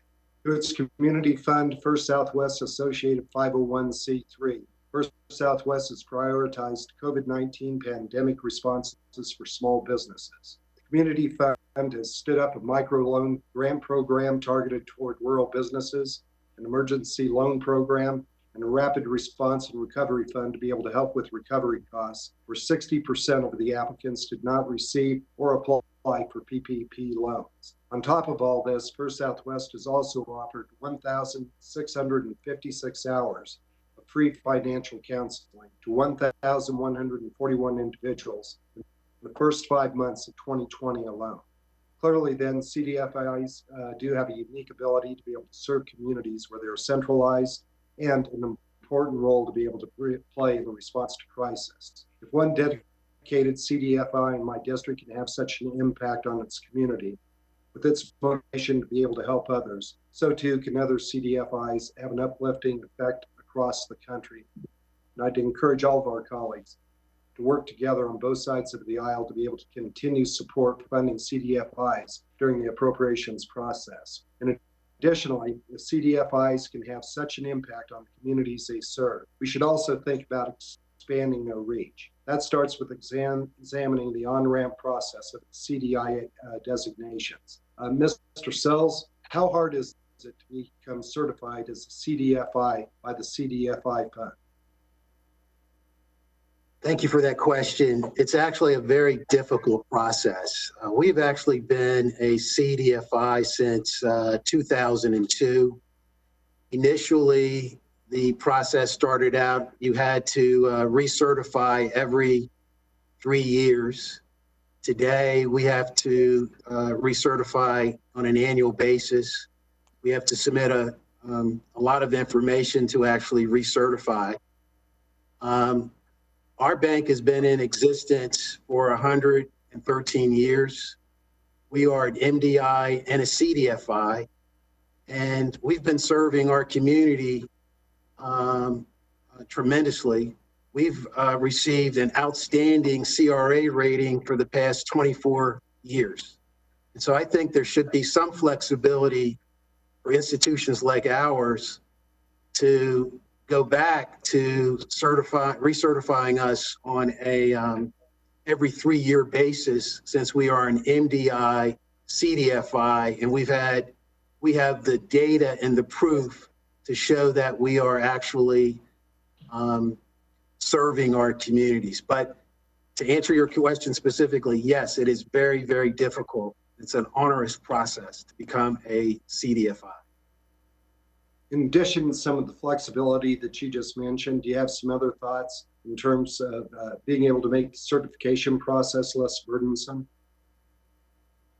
You know, one idea is to provide some technical assistance that would allow the applicant to maybe leverage a third party to help them create that information that they have to submit to become certified. Maybe our regulator community could assist in that, or a third party firm could help with that evaluation of that data as that firm is applying. Well, thanks, and did appreciate wanting to follow up on the ranking member's comments in regards to mobile access to be able to open up accounts.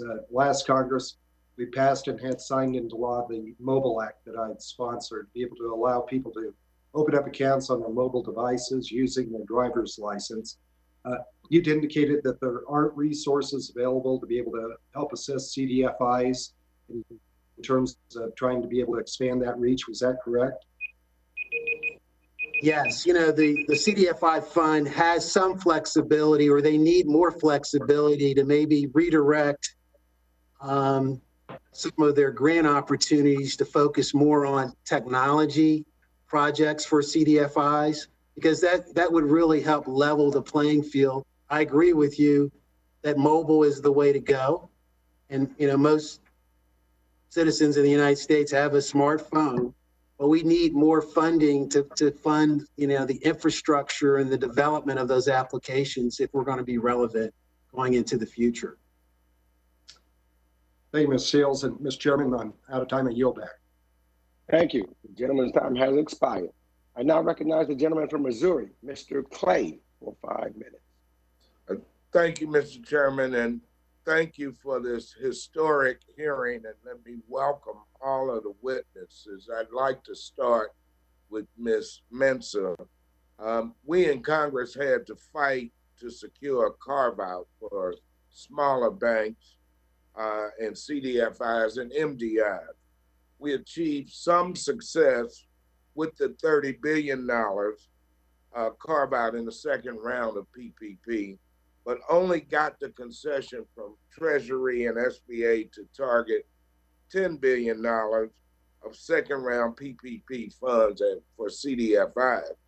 Can you please discuss why this matters?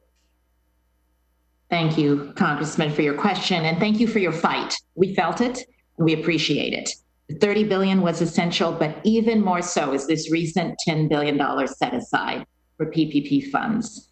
This is essential because it ensures that you're going to use what we call the capillary system of the nation's financial infrastructure. It will flow through some of our smallest institutions, the CDFI funds, in order to reach the smallest institutions, smallest businesses, and nonprofits in those rural areas, well beyond the reach of broadband in deep inner cities. So it is essential.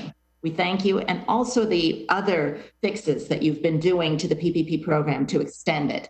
Both are needed, and we appreciate your sight for this. And as I mentioned in testimony, your acknowledgement of more additional funds in the appropriation for CDFIs. Those are the critical steps. Very good. Mr. Scott, could you please highlight the significance of greater CDFI participation in the PPP and how it could impact small businesses, especially minority-owned business? Well, as I mentioned in my prepared remarks, we pushed very hard to get the $10 billion specifically to CDFIs. The reason for that is that they are right in the community, they understand the businesses, and they're working with smaller businesses. As I mentioned also, the average loan that we had through these 200 organizations that we found was about $37,000, which is much less than all of the other numbers you've heard today. So we're talking about mom and pop operations that are dealing in this particular issue.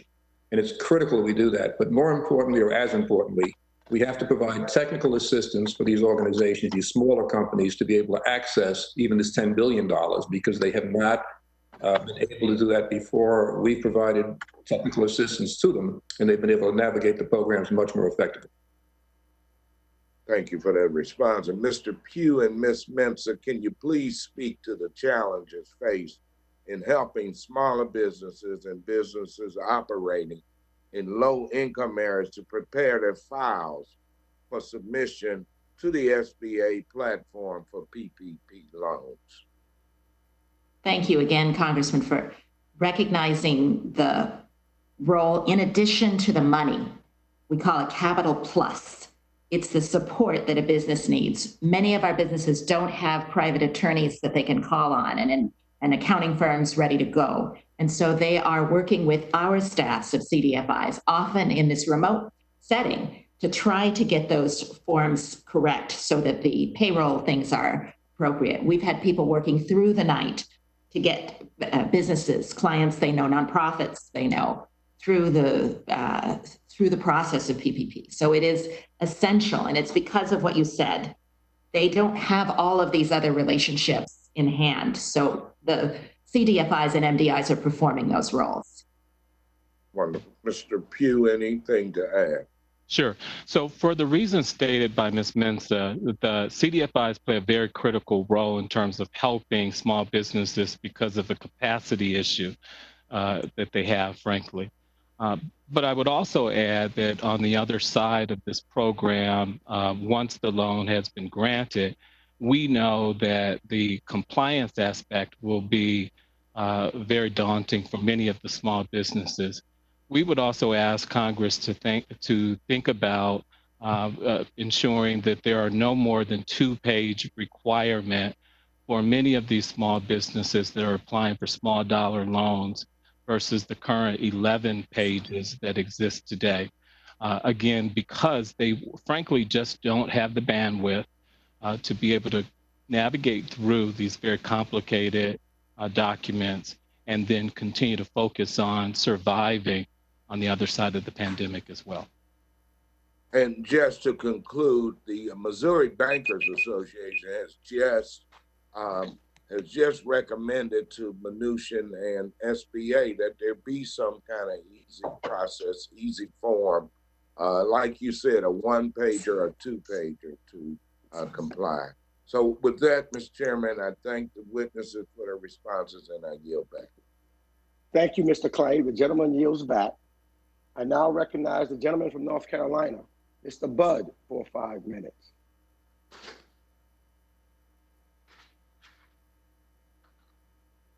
Mr. Budd, you may want to unmute.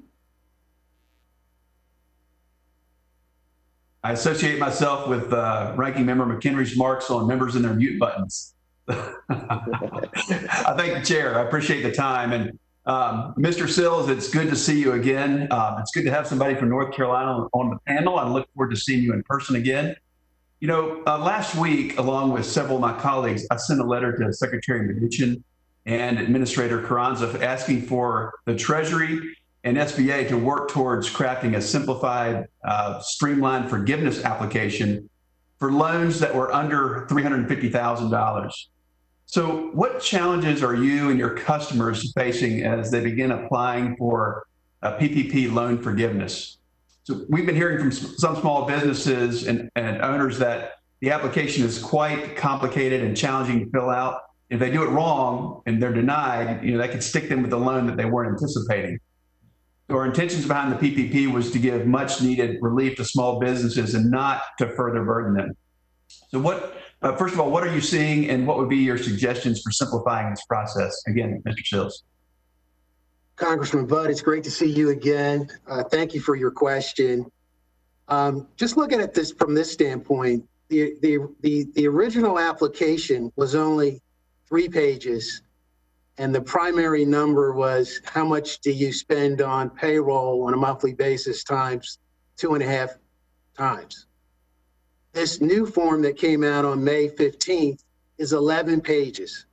It's very complex. And so I feel that the SBA should produce a more simplified form, like a 1040 EZ form.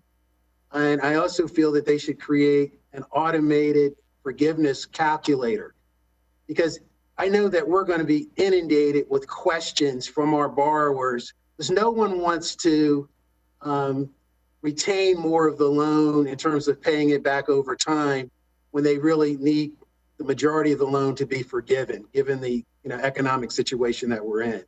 So I anticipate receiving a whole lot more questions as we go through the new era of now we're in the the forgiveness process of this process, so to speak. Very good, and thank you for that.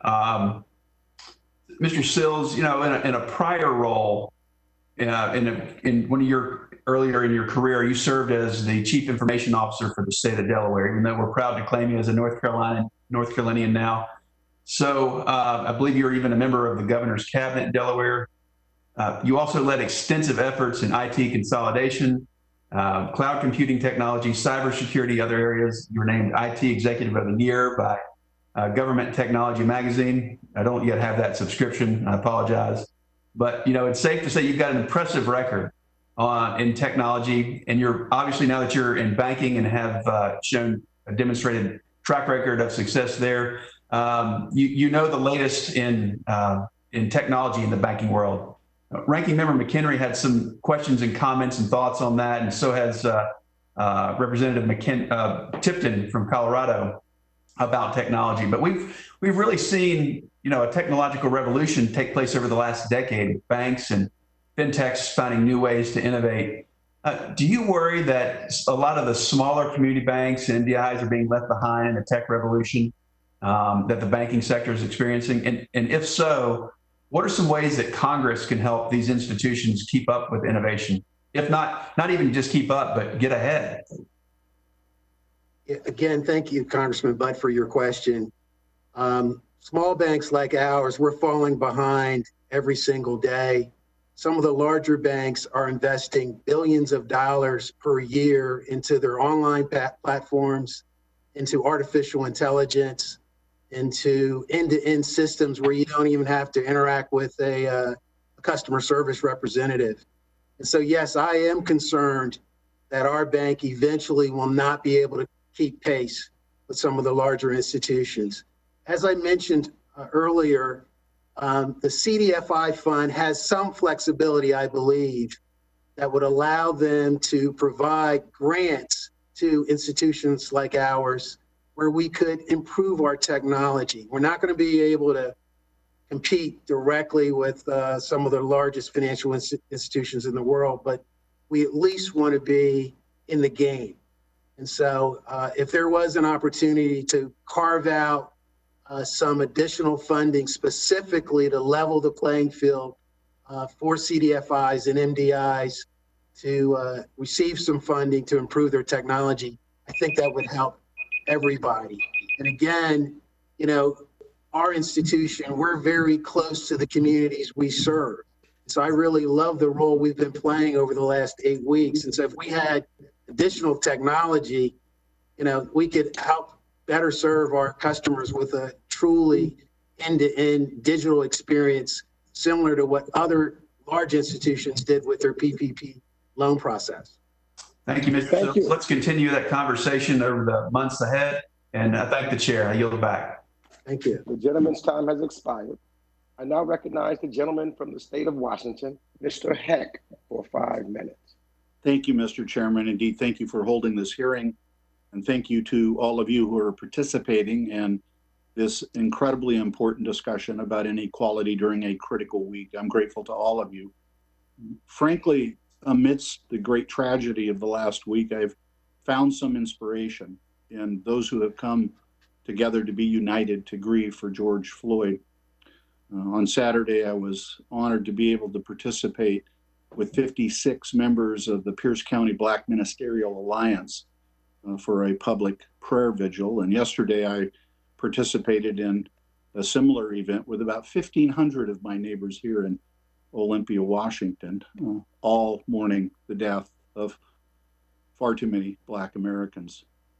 But in addition to sharing their grief, they were also united in sharing a belief that we can't accept the status quo, that it is time to change, and that it is past time to change, and that we will address racial inequality. This brings me to what I think is a second pivotal moment we're experiencing. Amid all this economic devastation, Congress has the power to set a course for our economic future. And we will all pray that that be a better economic future. And as we have provided the funds for us to begin to deal with this, we've had to ask hard questions, difficult questions. Will small businesses emerge from quarantine ready to rebuild, or are they going to be devastated? Will Americans be able to stay in the place they call home throughout the crisis? Or will missed rent and mortgage payments catch up with them?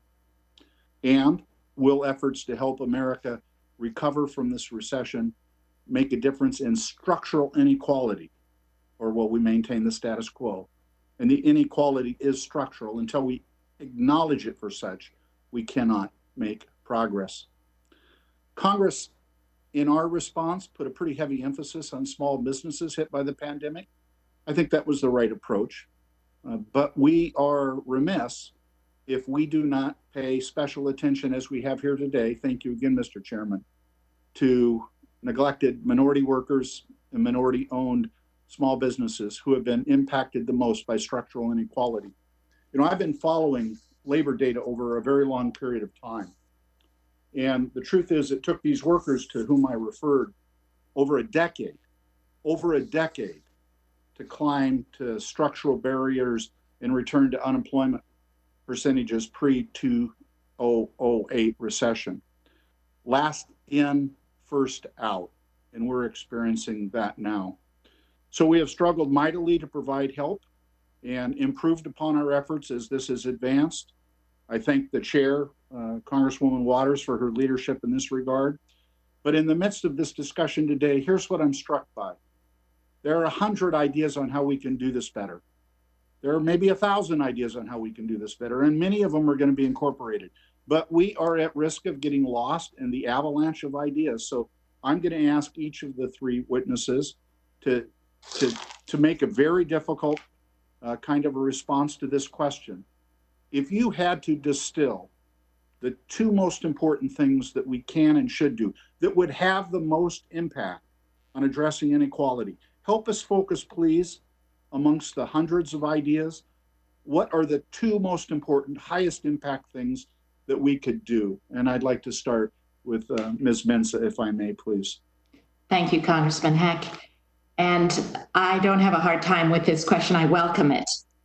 The most important thing to do is to ensure that this country has a robust set of CDFIs and MDIs positioned in the next decade to make a serious contribution to the recovery that the country needs.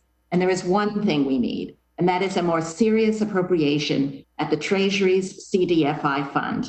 The HEROES Act emergency appropriation of $1 billion to an industry that has $222 billion under management is not outsized. In fact, it should be the annual appropriation for this field. That is my one recommendation, because it's the thing that will keep us strong for the recovery. We do not have an ability, we will leverage those funds. There will be many more partnerships, but that is the one idea that I urge the Congress to stay focused on. Thank you. Mr. Scott? I think a couple of things have to be done, and I support what Lisa just said, but I think also we have to work on putting together an overall strategy that's going to address these issues. And it can be a public-private partnership that works on it. But we've addressed this verbally for years, and we have not really sat down and done the work that has to be done to put it together. I think certainly from the position of the government, we can put money into equity for smaller businesses to get them to grow. But we have to deal with all of the issues that I mentioned, and they all have to come together to set this problem up, because only setting up small businesses will not do it. We have other issues in our communities. They have to be fixed, and we have to have a strategy in the overall to get it done. Thank you. I yield back, Mr. Chairman. Thank you. The gentleman's time has expired. I now recognize the gentleman from Tennessee, Mr. Kustoff, for 5 minutes.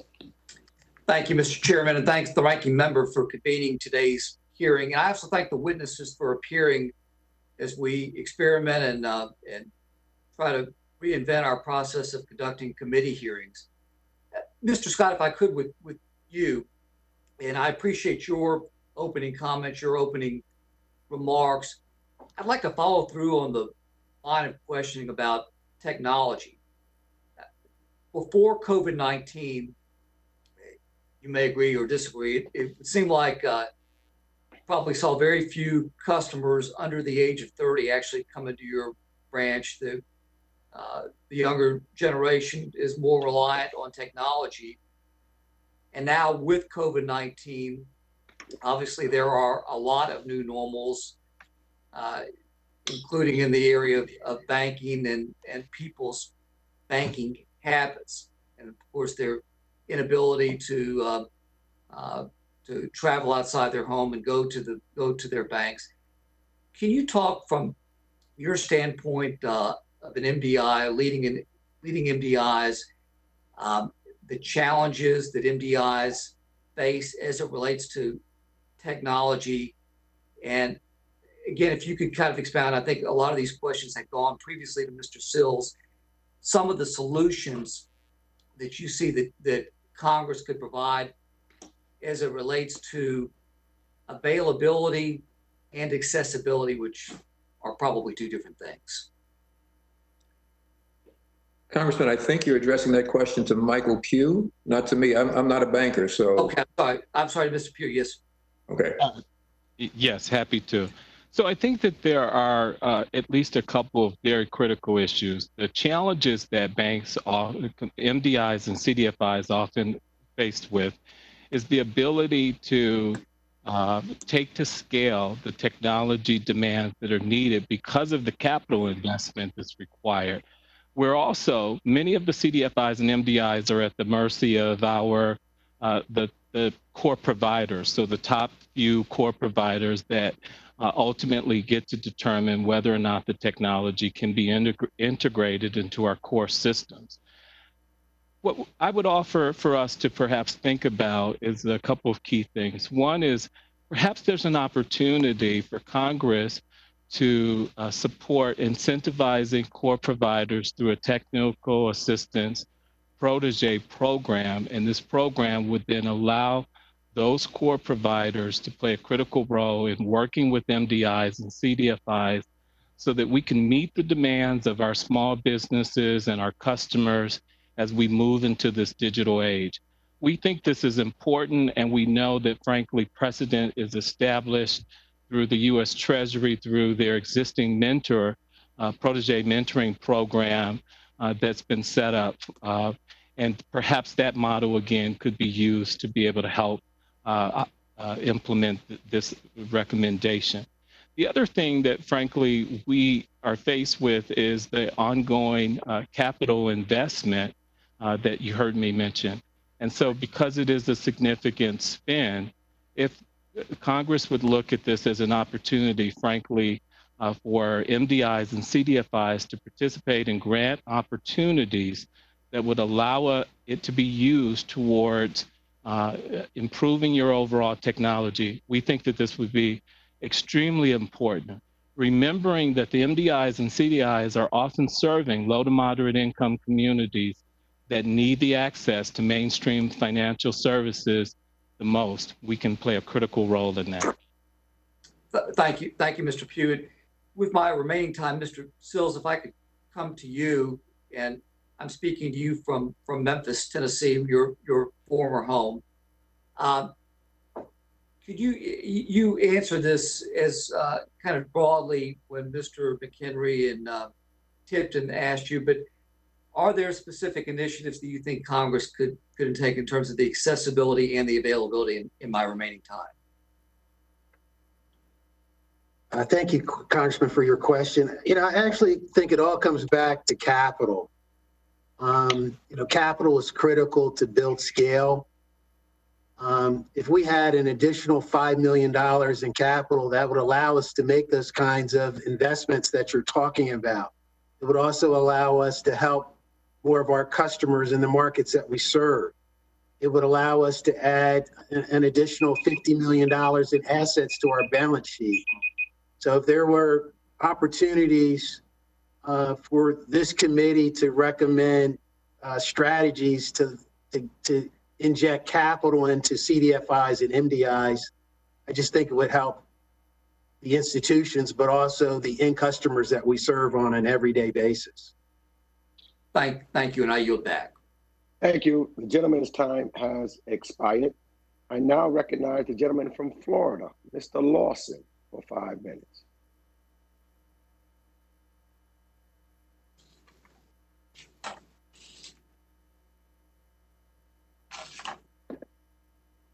Mr. Lawson, you may want to unmute.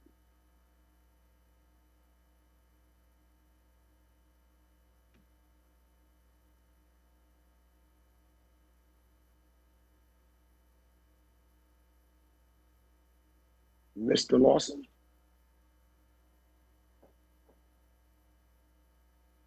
I don't see the gentleman from Florida. I'll put him back to the queue if he should come back. I now will recognize the gentle lady from Michigan, Ms. Tlaib, for 5 minutes. Thank you so much, Chairman, and thank you so much to, I like to call you all the community banks because, when you start saying CDFIs to all my residents, they're not, it doesn't actually click, but when I tell them it's people like us that are running a lot of these community-based financial institutions, it's very important. As you all know, we're going through a very difficult time. And some of us are obviously attending events and we're mourning and we're trying to heal. But I think we want to get to structural issues, especially those that have been set up against a lot of our Black neighbors across the country. And one area to all of you I want to talk about is, according to the Urban Institute, since 2001, the Black home ownership rate has been the most dramatic drop of any racial or ethnic group in the country, declining 5%. In Wayne County, Michigan alone, in my district, the percentage of Black people who own their own homes dropped in Michigan more than any other state, down to 40% from just over a half in 2000, according to the report. The cohort of African Americans throughout the country that have lost most ground relative to other racial and ethnic groups and middle-aged homeowners aged between 45 to 64, the homeowners having lost their homes during 2008 crisis find themselves unable to move back into homeownership as they approach retirement age. And you all know, and we all know this, some of the backbone in really building stability for families and economic stability for families is homeownership. And so, Mr. Scott, your organization has been very vocal about the broad challenges facing our Black communities across the country, which puts them at a higher risk, as you know, into poverty traps. And so my question to you is, can you please elaborate on this and how the pandemic has laid bare the practical economic challenges for our communities, again, African-American communities throughout the country? Thank you. I think it's obvious from what we've seen with respect to the health data, the unemployment data, and everything else that we've seen, that the pandemic has impacted the African-American community more so than ever before. But prior to it even, the housing situation you talked about was reality. Black folks did not own homes, were moving out of Black neighborhoods because the neighborhoods were going down. And it's something that we have to fix. I think municipalities have to, again, and I keep going back to engaging with corporate America, but I think that's responsible for them to do it. When we look at municipal housing authorities, they are not nearly as efficient as some of the private sector organizations that can do it. I've met with them. They said they can do things much cheaper. We can provide homes at a much more effective cost level. And then if we do all the rest of the things that get people into those homes, I think they'll start moving back into their communities. But right now, it's an overall situation that's tough to deal with. Yeah, but Mr. Scott, one of the things I hear from a lot of my community-based organization doing housing counseling and everything is that corporate America doesn't see them the same way. They see the Black and community as well as other communities of color very differently. They're approaching it very much transactionally. Okay, I did a little bit, I'm done. And so, my next question was about the fact that the private sector and what I call the captains of the industry have really critical role to play to address this. And then what more can the private sector be doing? But I think it is some systematic issues and cultural issues where we have to force it. I mean, you all know prior to the Fair Housing Act and the Community Reinvestment Act, all of that was because we had to force them to see them as equal human. And it's true. We have to force them. The numbers now of home ownership, or even just the levels of what we see access to home ownership or banking, is actually lower now among our Black communities across the country than it was prior to even passing FHA and CRA. And so what can we do to mobilize more equity undercapitalized communities and minority small businesses? I mean, you know, I feel like we almost need to force it to happen versus these little snippets of, if you do this as like a little checkbox, but almost inject changing the complete culture of how they approach these communities. I agree. I think it's been a checkbox, and I think it's been verbally addressed, but it's never been actually addressed. I think that we're in a situation right now where if we don't get corporate communities to do something, the corporate community to do something, it's not going to change. And no company that I know of gets anything done without a vision and a long-term strategy. I mean, that's how we got things done when I was working, and that's how things get done today. If in fact that's not put in place to resolve this issue, it's going to continue to be verbal. It's going to be we'll continue to see dollars thrown at projects. We've seen hundreds and hundreds of millions of dollars thrown at our communities, and they've gotten progressively worse to your data. That's not acceptable in most corporations. So we have to change it, and we have to bring them together to the party to do it. And then there has to be money for the folks to be able to buy those homes. Well, thank you so much. And Chairman, when that little beep goes off, that means time's up. Your time has expired. I had more, but thank you so much, Chairman. Thank you so much, Mr. Scott. Thank you. The gentle lady's time has expired. I now recognize the gentleman from Virginia, Mr. Riggleman, for 5 minutes. Thank you so much, Chairman, and thank you for being here today. I'm so excited to talk about this. And I think with CDFIs and MDIs, they continue to play an important role helping urban economic distressed and rural communities like mine. My district's bigger than New Jersey, 10,000 square miles.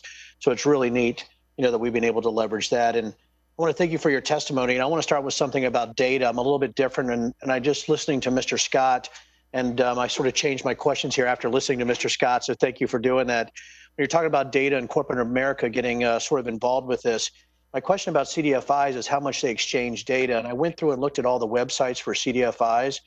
Is there a way, and you're talking about corporate sort of donations, or not donations, but corporate funding and corporate participation. Can CDFIs, I think there's over 1,000, and tell me if I'm wrong, can CDFIs look at a way to maybe have a one-stop shop or a portal with data where you can direct people using zip code or business loan type going forward? Because data is where I like to sit. I've owned companies in the data space. And do you see that CDFIs, would that work even with zip codes and maybe some competition within zip codes? Do you see where there could be a one-stop shop to actually absorb that data where people are going to one place and able to parse where they're at to get those type of loans or to get that type of support, like the ability to call out proactively to say we have these products?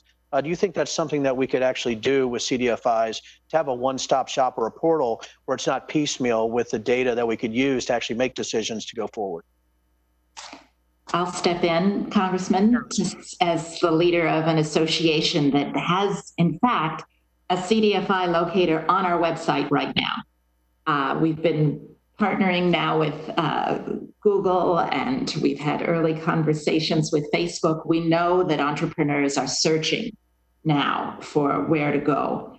So right now we have a locator, and you can see where is the CDFI. It would pop up and it would show Capital Impact Partners and Virginia Community Capital are making loans right in Virginia. All of these things can be improved. And the other combination is, are we talking to individuals seeking loans, or are we trying to find other partners? We have partners in government, mayors. So I think you're onto something. It is very important. It started in a nascent way at Opportunity Finance Network. And this is why our CDFI fund and its ability to keep data is so important to us. Yeah, and wondering about a federated way to attack these problems is something that, while I was listening today, I had these other questions, because it seems to me that with the CDFIs out there and the different customer base, when you're talking about the income levels that they're at, I don't want to direct legislation at those, income levels, or where we could help CDFIs in these certain areas based on the requests that they have. So that's why I was going to ask, some pretty, technical questions about, is there one place where we can see how many loans, CDFIs has looked at? Who's been accepted for those loans, how hard it was for PPP. Like for Mr. Sills, when he was talking about this, I was very engaged, like what made it easier for PPP, right? Were there things already in place that legislation had helped? And I'll ask Mr. Sills, was there legislation already in place that helped, or processes that helped, that we can improve on going forward, maybe for customer outreach? Because I would think that the CDFIs would want to be proactive to go out to their customers and say, we have these specific type of products that are available right now, and we can help you streamline the process? Were there things that we can improve on, Mr. Sills, that were out there already that helped? Or what can we do technically, maybe through legislation, to help CDFIs? Congressman, that's a great question. You know, luckily for us, we were already an existing SBA lender. I think the big difference in terms of how we were able to help our customers is that we did a lot of hand-holding initially as they were submitting the applications. And then once we started processing the applications, we shifted gears and we actually emailed them the loan documents and the notes to sign electronically. Now, you know, I'm an old school banker, and generally speaking, prior to this pandemic, you know, we really did require a wet signature. So to answer your question, we have to be connected to the community and to our borrowers. You know, we were happy to participate, but it comes down to, you know, we were already entrenched as an SBA lender. Our biggest challenge was liquidity. We initially did not have enough funding to actually fund all the loans, all the loan applications that we received. So that was our biggest challenge with the PPP program. Well, the timing was perfect with that, and thank you guys so much for this, and I yield back. Thank you so much for that, Mr. Sills. Thank you, Mr. Riggleman. The gentleman's time has expired.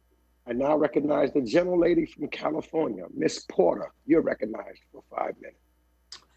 Hello, I've been in touch with CDFIs and community banks in my district about some of the issues that they're having with regard to unclear or restrictive SBA guidance and loan terms. Tustin Community Bank told me that their next hurdle is getting clarity and simplification from the SBA about what it's going to take to get forgiveness of these loans. Ms. Menza, do you have concerns about how to explain the forgiveness requirements to your customers? Do your customers have questions about what they need to do? Can you identify for me opportunities for SBA to improve its guidance? Thank you, Congresswoman Porter. Simplify, simplify, simplify. We should have extremely shorter, simplified documents, and I stand by the comments of others to simplify the forgiveness period and to make that very clear. Thank you for your added pressure. Thank you for the work the committee has already done to pass encouragement for changes with PPP in this second round. My next question is about the importance of PPP transparency.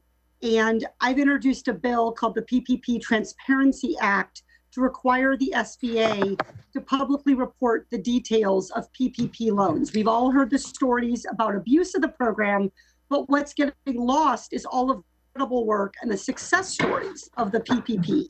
And so I wanted to ask you, the bill that I have, the Ppp Transparency Act, would require the SBA to put online every PPP loan. And what Treasury has said is they're only going to be auditing PPP loans over $2 million, but that means that there's been no audit for 99.5% of these loans. Because many of you are, you're all are SBA approved lenders, you're already required under, if you make a 7A loan, to put this information online. Can you talk to me about whether or not you support this kind of transparency requirement and what benefit it might have in terms of giving taxpayers confidence about the importance of funding our CDFIs? I can start again. We support your legislation.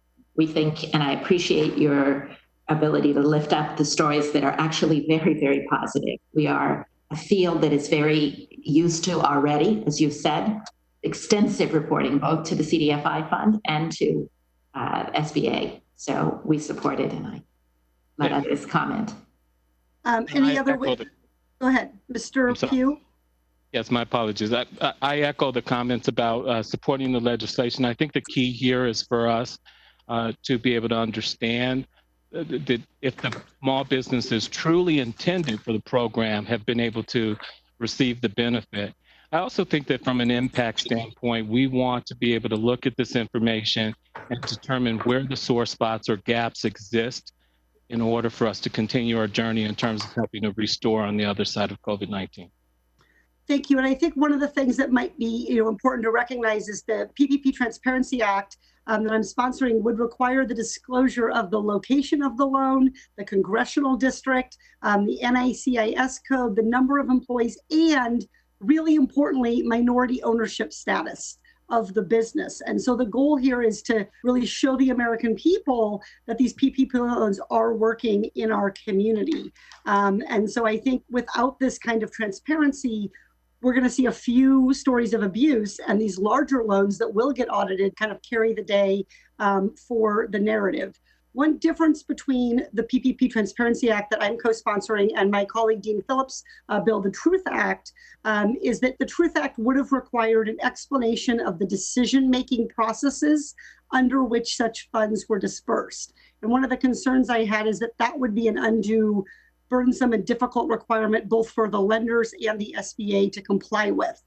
So I wondered if you had any feedback for me on my bill, if there are any of the items that I mentioned that would be required to be gathered that would create regulatory hurdles or difficulties for you.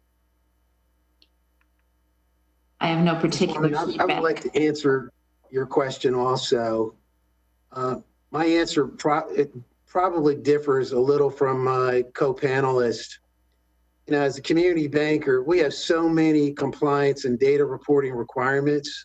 We have HMDA, CTR, SARS, CRA, CDFI reporting, call reporting, state reporting, and all of this additional reporting is going to require additional staffing and systems to collect the data. I want to just share with you one statistic. We only process PPP loans for our existing customers. Most of those customers, in terms of an average, they've been in business 18 years, and most of them had banked with us for over 10 years. So we really know our customers. So if someone was to come in and audit our bank and say, where did the money go? Who received it? I could provide that information. But to just put additional data reporting requirements on community banks like ours, it is a burden. Thank you. The gentlelady's time has expired. I now recognize the gentlelady from Massachusetts, Ms. Presley, for 5 minutes.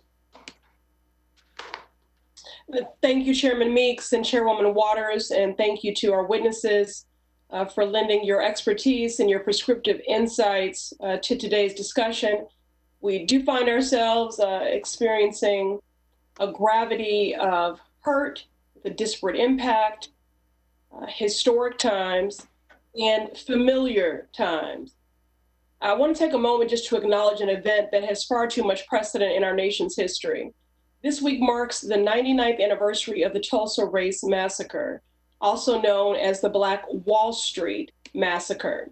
Now, nearly a century ago, mobs of white residents stormed through Tulsa's Greenwood District, or Black Wall Street, attacking Black residents and businesses and decimating what was then the country's wealthiest Black community. Homes, businesses, and churches were destroyed and at least 300 lives robbed.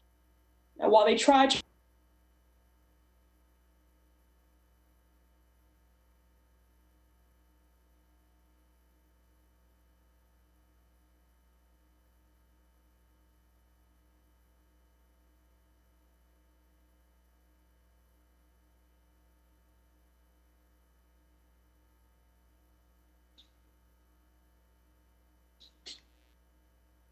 starting, we have a little technical difficulty. The gentlelady from Massachusetts has frozen. Okay. Are you back? You tell me, can you hear me? Yes, we hear you now. And Okay. let's go back. I want to roll the clock back. I watched when Thank the you, time when we Mr. couldn't Chair. hear you. Thank you, To Mr. Chair. give the gentlelady, go back to 3 minutes and 50 seconds. Okay, thank you very much. Maybe I'm just providing too much truth telling today, Mr. Chair. But again, I do think this historic contextualizing is important given the timeliness of today's hearing. So nearly a century ago, mobs of white residents stormed through Tulsa's Greenwood District, or the Black Wall Street, attacking Black residents and businesses and decimating what was then the country's wealthiest Black community. Homes, businesses, and churches were destroyed, and at least 300 lives robbed. While they tried to rebuild, the denial of basic social and economic rights, including housing, healthcare, and education, effectively ensured they never would. From a lack of reparation to redlining, government policies guaranteed Greenwood's demise was permanent. Now, there might be some who think that this historical contextualizing and elevating this in this moment is not germane to the work of this committee. But our nation's financial center is named after a structure erected by slaves. Wall Street then served as a site where they were bought and sold. Slave owners turned to property insurance to protect what they saw as an investment, and banks issued loans using slaves as collateral. Today, predatory lenders set up in Black communities where predetermined health and economic outcomes ensure a steady stream of customers. There is no separating the history of racism from the history of financial services in this country. So how do we respond to this current crisis? How we respond to it means we cannot deny that history or exacerbate existing disparities. 2008's financial crisis was a Great Depression level event for Black Americans, wiping out decades of wealth building, primarily in home ownership.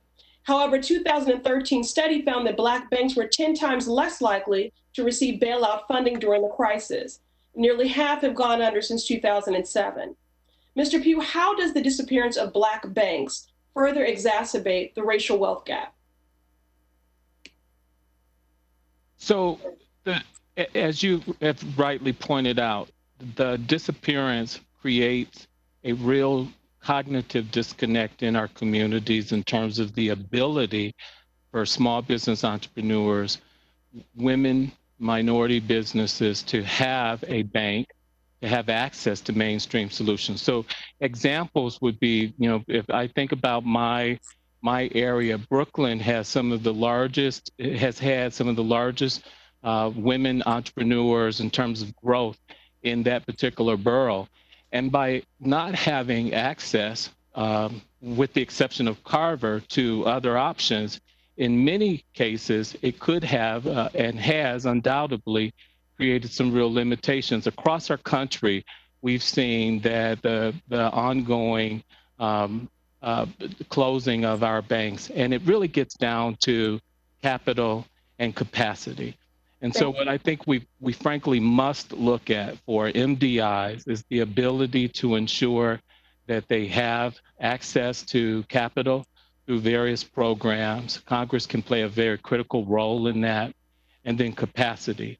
On the capacity side, again, very much working with fintechs, big banks, small banks, to ensure that there are real programs to build technology to scale that, again, allows us to be able to ultimately serve people of color.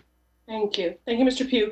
One of the Paycheck Protection Program's many missteps was automatically disqualifying those with criminal history or arrest. Anyone on the panel that would like to weigh in, was this punitive exclusion something your institutions advocated for? And do you support our calls to Secretary Mnuchin asking for removal of this exclusion? We would absolutely support that call. Thank you. The gentlelady's time has expired. Thank you. I now recognize the gentlelady from Virginia, Ms. Wexton, for 5 minutes. Thank you, Mr. Chairman, and thank you very much to the panelists for joining us here today for this really important discussion. Now more than ever, I think it's incumbent upon us to make sure that CDFIs and MDIs get the support they need. Now, I, like everybody else on this committee, heard from my business owners in my district, my small business owners, during the first round of PPP funding, that it was almost impossible to navigate the process, that they were being shut out, that the big borrowers and the institutional clients were getting all the loans. And that was especially so in the first couple of weeks when the guidance was really slow to come. Now, with the second round, as was mentioned by the witnesses, the second round was much more effective, thanks in no small part to the set-asides for smaller lending institutions, CDFIs and MDIs, which this committee and the chairwoman in particular really insisted upon including in there. And I'm glad that we were able to do that and help so many small businesses gain access to the PPP. but we still don't know the extent to which this program really helped the minority-owned and small businesses that the SBA really needs to help. And the SBA has not made this information public. In fact, the SBA Inspector General found that the SBA has not been registering PPP loans by their taxpayer identification numbers, which in some cases has resulted in borrowers getting the funds twice and even 3 times. You know, it could amount to hundreds of millions of dollars. Meanwhile, others are denied entirely. And they're also not collecting the demographic data that's necessary to determine the extent to which underserved rural and minority communities are being helped by the program. So I wrote to the SBA last week requesting increased transparency regarding loan demographics to ensure that Congress is using the program to help the businesses it was intended to help, and that the $660 billion that we appropriated to it is not going to help those businesses who really don't need it. But you know, we may not find out any kind of transparency with regard to minority businesses or demographic data about where the money actually went. Ms. Mensah, can you talk a little bit about why it matters to disclose racial and gender diversity data for these loans going out anytime, not just for the Paycheck Protection Program, but at any time? What difference does it make? Thank you, Congresswoman Wexton. And I want to double down on what you said, at any time. I thank you for your fight to get greater transparency. It is how we will know who was able to be helped with this emergency funding and to show where the gaps are. But you're holding this hearing and you're focusing on CDFIs because you understand that gaps in the financial system exist and that we are needed to be, what I've said, the capillary system to get money out. Increased transparency is most important, though, as we continue our fight for greater CDFI fund appropriations. And I urge the committee to continue the data requests there and to not lose sight of the minority statistics that are no longer being gathered in the same way since 2017. So I would urge your fight. It matters where you lend and who you lend to. And this is an industry that has crafted a specialty in that. So thank you for your interest. And at least in that respect, we will be assured that it will go to the people and businesses that need it most. So absolutely, good advice. The set aside, you know, in the second round of PPP funding did help get more funds out to businesses who really needed it, but there was quite a delay and quite a lag. Mr. Pugh, do you have any insights into how that may have affected some businesses in your district? I know that I had businesses in mind that were hanging on by a thread and you know, weren't able to wait for the second round of funding to be able to keep their doors open or keep before they had to lay off their employees. Do you have any such stories from your lending? Sure, thank you for asking. So we know that many small businesses really didn't get a chance to participate in the first tranche of the PPP program. We've heard that in some communities, very similar, like Harlem, as many as 40% of the small businesses on the other side of the pandemic may not be in a position to reopen. Those numbers are staggering, and they are indicative of really 2 issues. One is the bottleneck in terms of the process that was created through the program, while we recognize that there was a lot of effort and work to operationalize this program. But second, many of these small businesses will need continued assistance and support to think about how to service their customers on the other side of this pandemic. Thank you. Thank you very much. I yield back, Mr. Chairman. Thank you. The gentlelady's time has expired. I now recognize the gentleman from Texas, the chair of the Oversight Subcommittee of the Financial Services Committee, Mr. Green, for 5 minutes. Thank you, Mr. Chairman. I'm excited about the hearing and want to compliment you on the outstanding job you're doing. Thank the ranking member as well, and the chairwoman of the full committee for the outstanding job she's doing. I have a couple of pieces of legislation that I'd like to call to the attention of the witnesses who've done an outstanding job. Neglected to say a word about the staff. Thank you for putting this together. It really is something that I believe will be of great benefit to us as we move forward.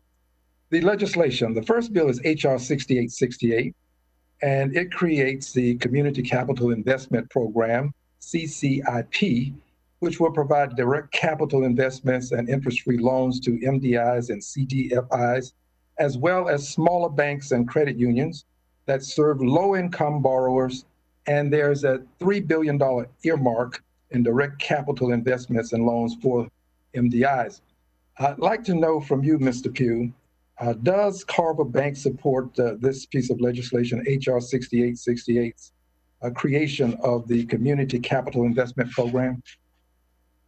I think the program, as you've described it, will have a significant impact for institutions like Carver because we are an MDI and a CDFI. And ultimately, again, as you've heard us talk so much about, capital is an important part of what we need in order to continue doing the work that we are focused on in the communities that we serve. Thank you very much. I have another bill, H.R. 6476, which will provide liquidity advances to eligible CDFIs and MDIs, as well as rural banks, and the purpose of providing more PPP loans for underserved small businesses, and it would do so quickly. Ms. Mensah, do you agree that H.R. 6476 would enhance the current PPP initiative and get funds more quickly to those small businesses and the employees hardest hit by the pandemic? Congressman Green, we thank you for your ability to focus on the liquidity challenges of our sector. That's exactly where the stress has been. So we support the notion of liquidity. Things tend to take a long time, so we're even more supportive of the idea that you already passed in the HEROES Act of more funds for the CDFI appropriation. But thank you for your putting a finger on the liquidity challenge.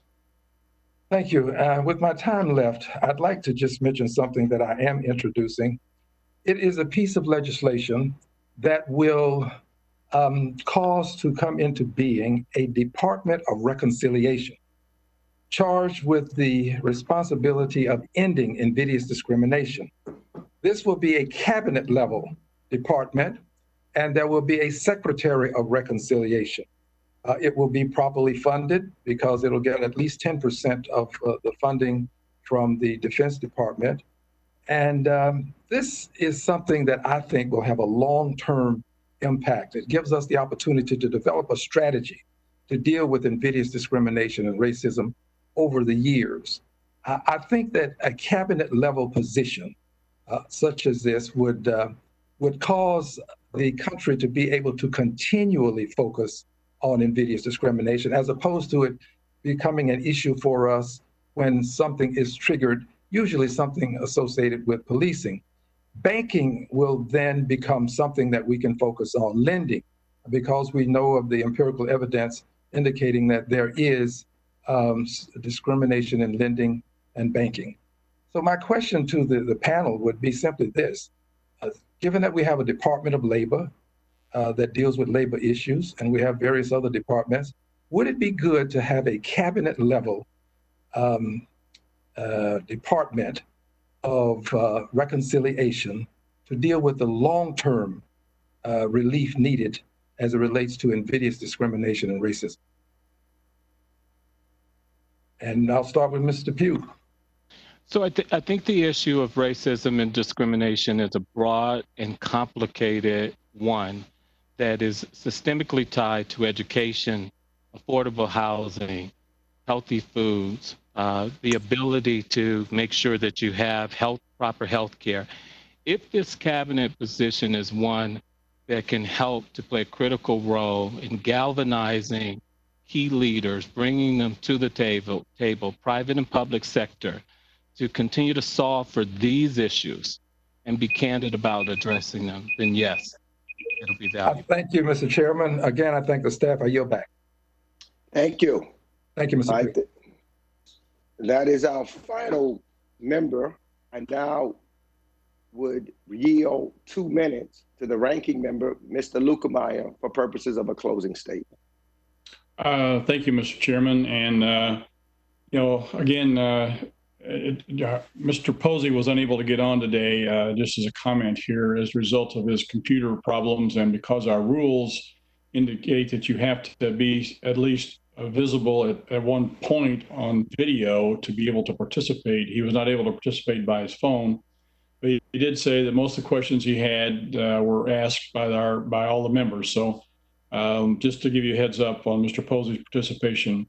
I'd like to thank each one of the panelists for being here today. Certainly appreciate your comments, your suggestions. We'll certainly take those under advisement. I think it's been a very productive session. I know that the biggest thing we have to do is get our economy going, and you all talked about getting small businesses up and running, and I think they're the backbone of our economy. We have to get them going. If we get them going, we'll, as an economy, we'll get going. I know you talked a little bit about the importance of CDFIs to do that, as well as MDIs. They're an integral part of getting this whole picture worked out and getting as a whole, as a country, getting going again. I know that there's a number of comments with regards to the PPP and the forgiveness portion of it. Having worked on it a lot, it's interesting. I always told the bankers and the folks who were administering the program, be careful what you wish for when you started talking about the forgiveness part of this, because you allow the accountants and attorneys to get involved. You're going to get a whole lot of paperwork at the very end when this is a really, really simple process. All you have to do is take a copy of your note, a copy of the approval of SBA, a copy of your updated expense information, and a cover letter says, send me a check. That's all it would take. But no, everybody had to have a forgiveness 11-page document, which now we're trying to compact down to 2 or 3. So again, I hear what you're saying. We're going to try and work on it, but sometimes be careful what you wish for. With that, Mr. Chairman, I yield back and thank you again for a job well done on the committee today.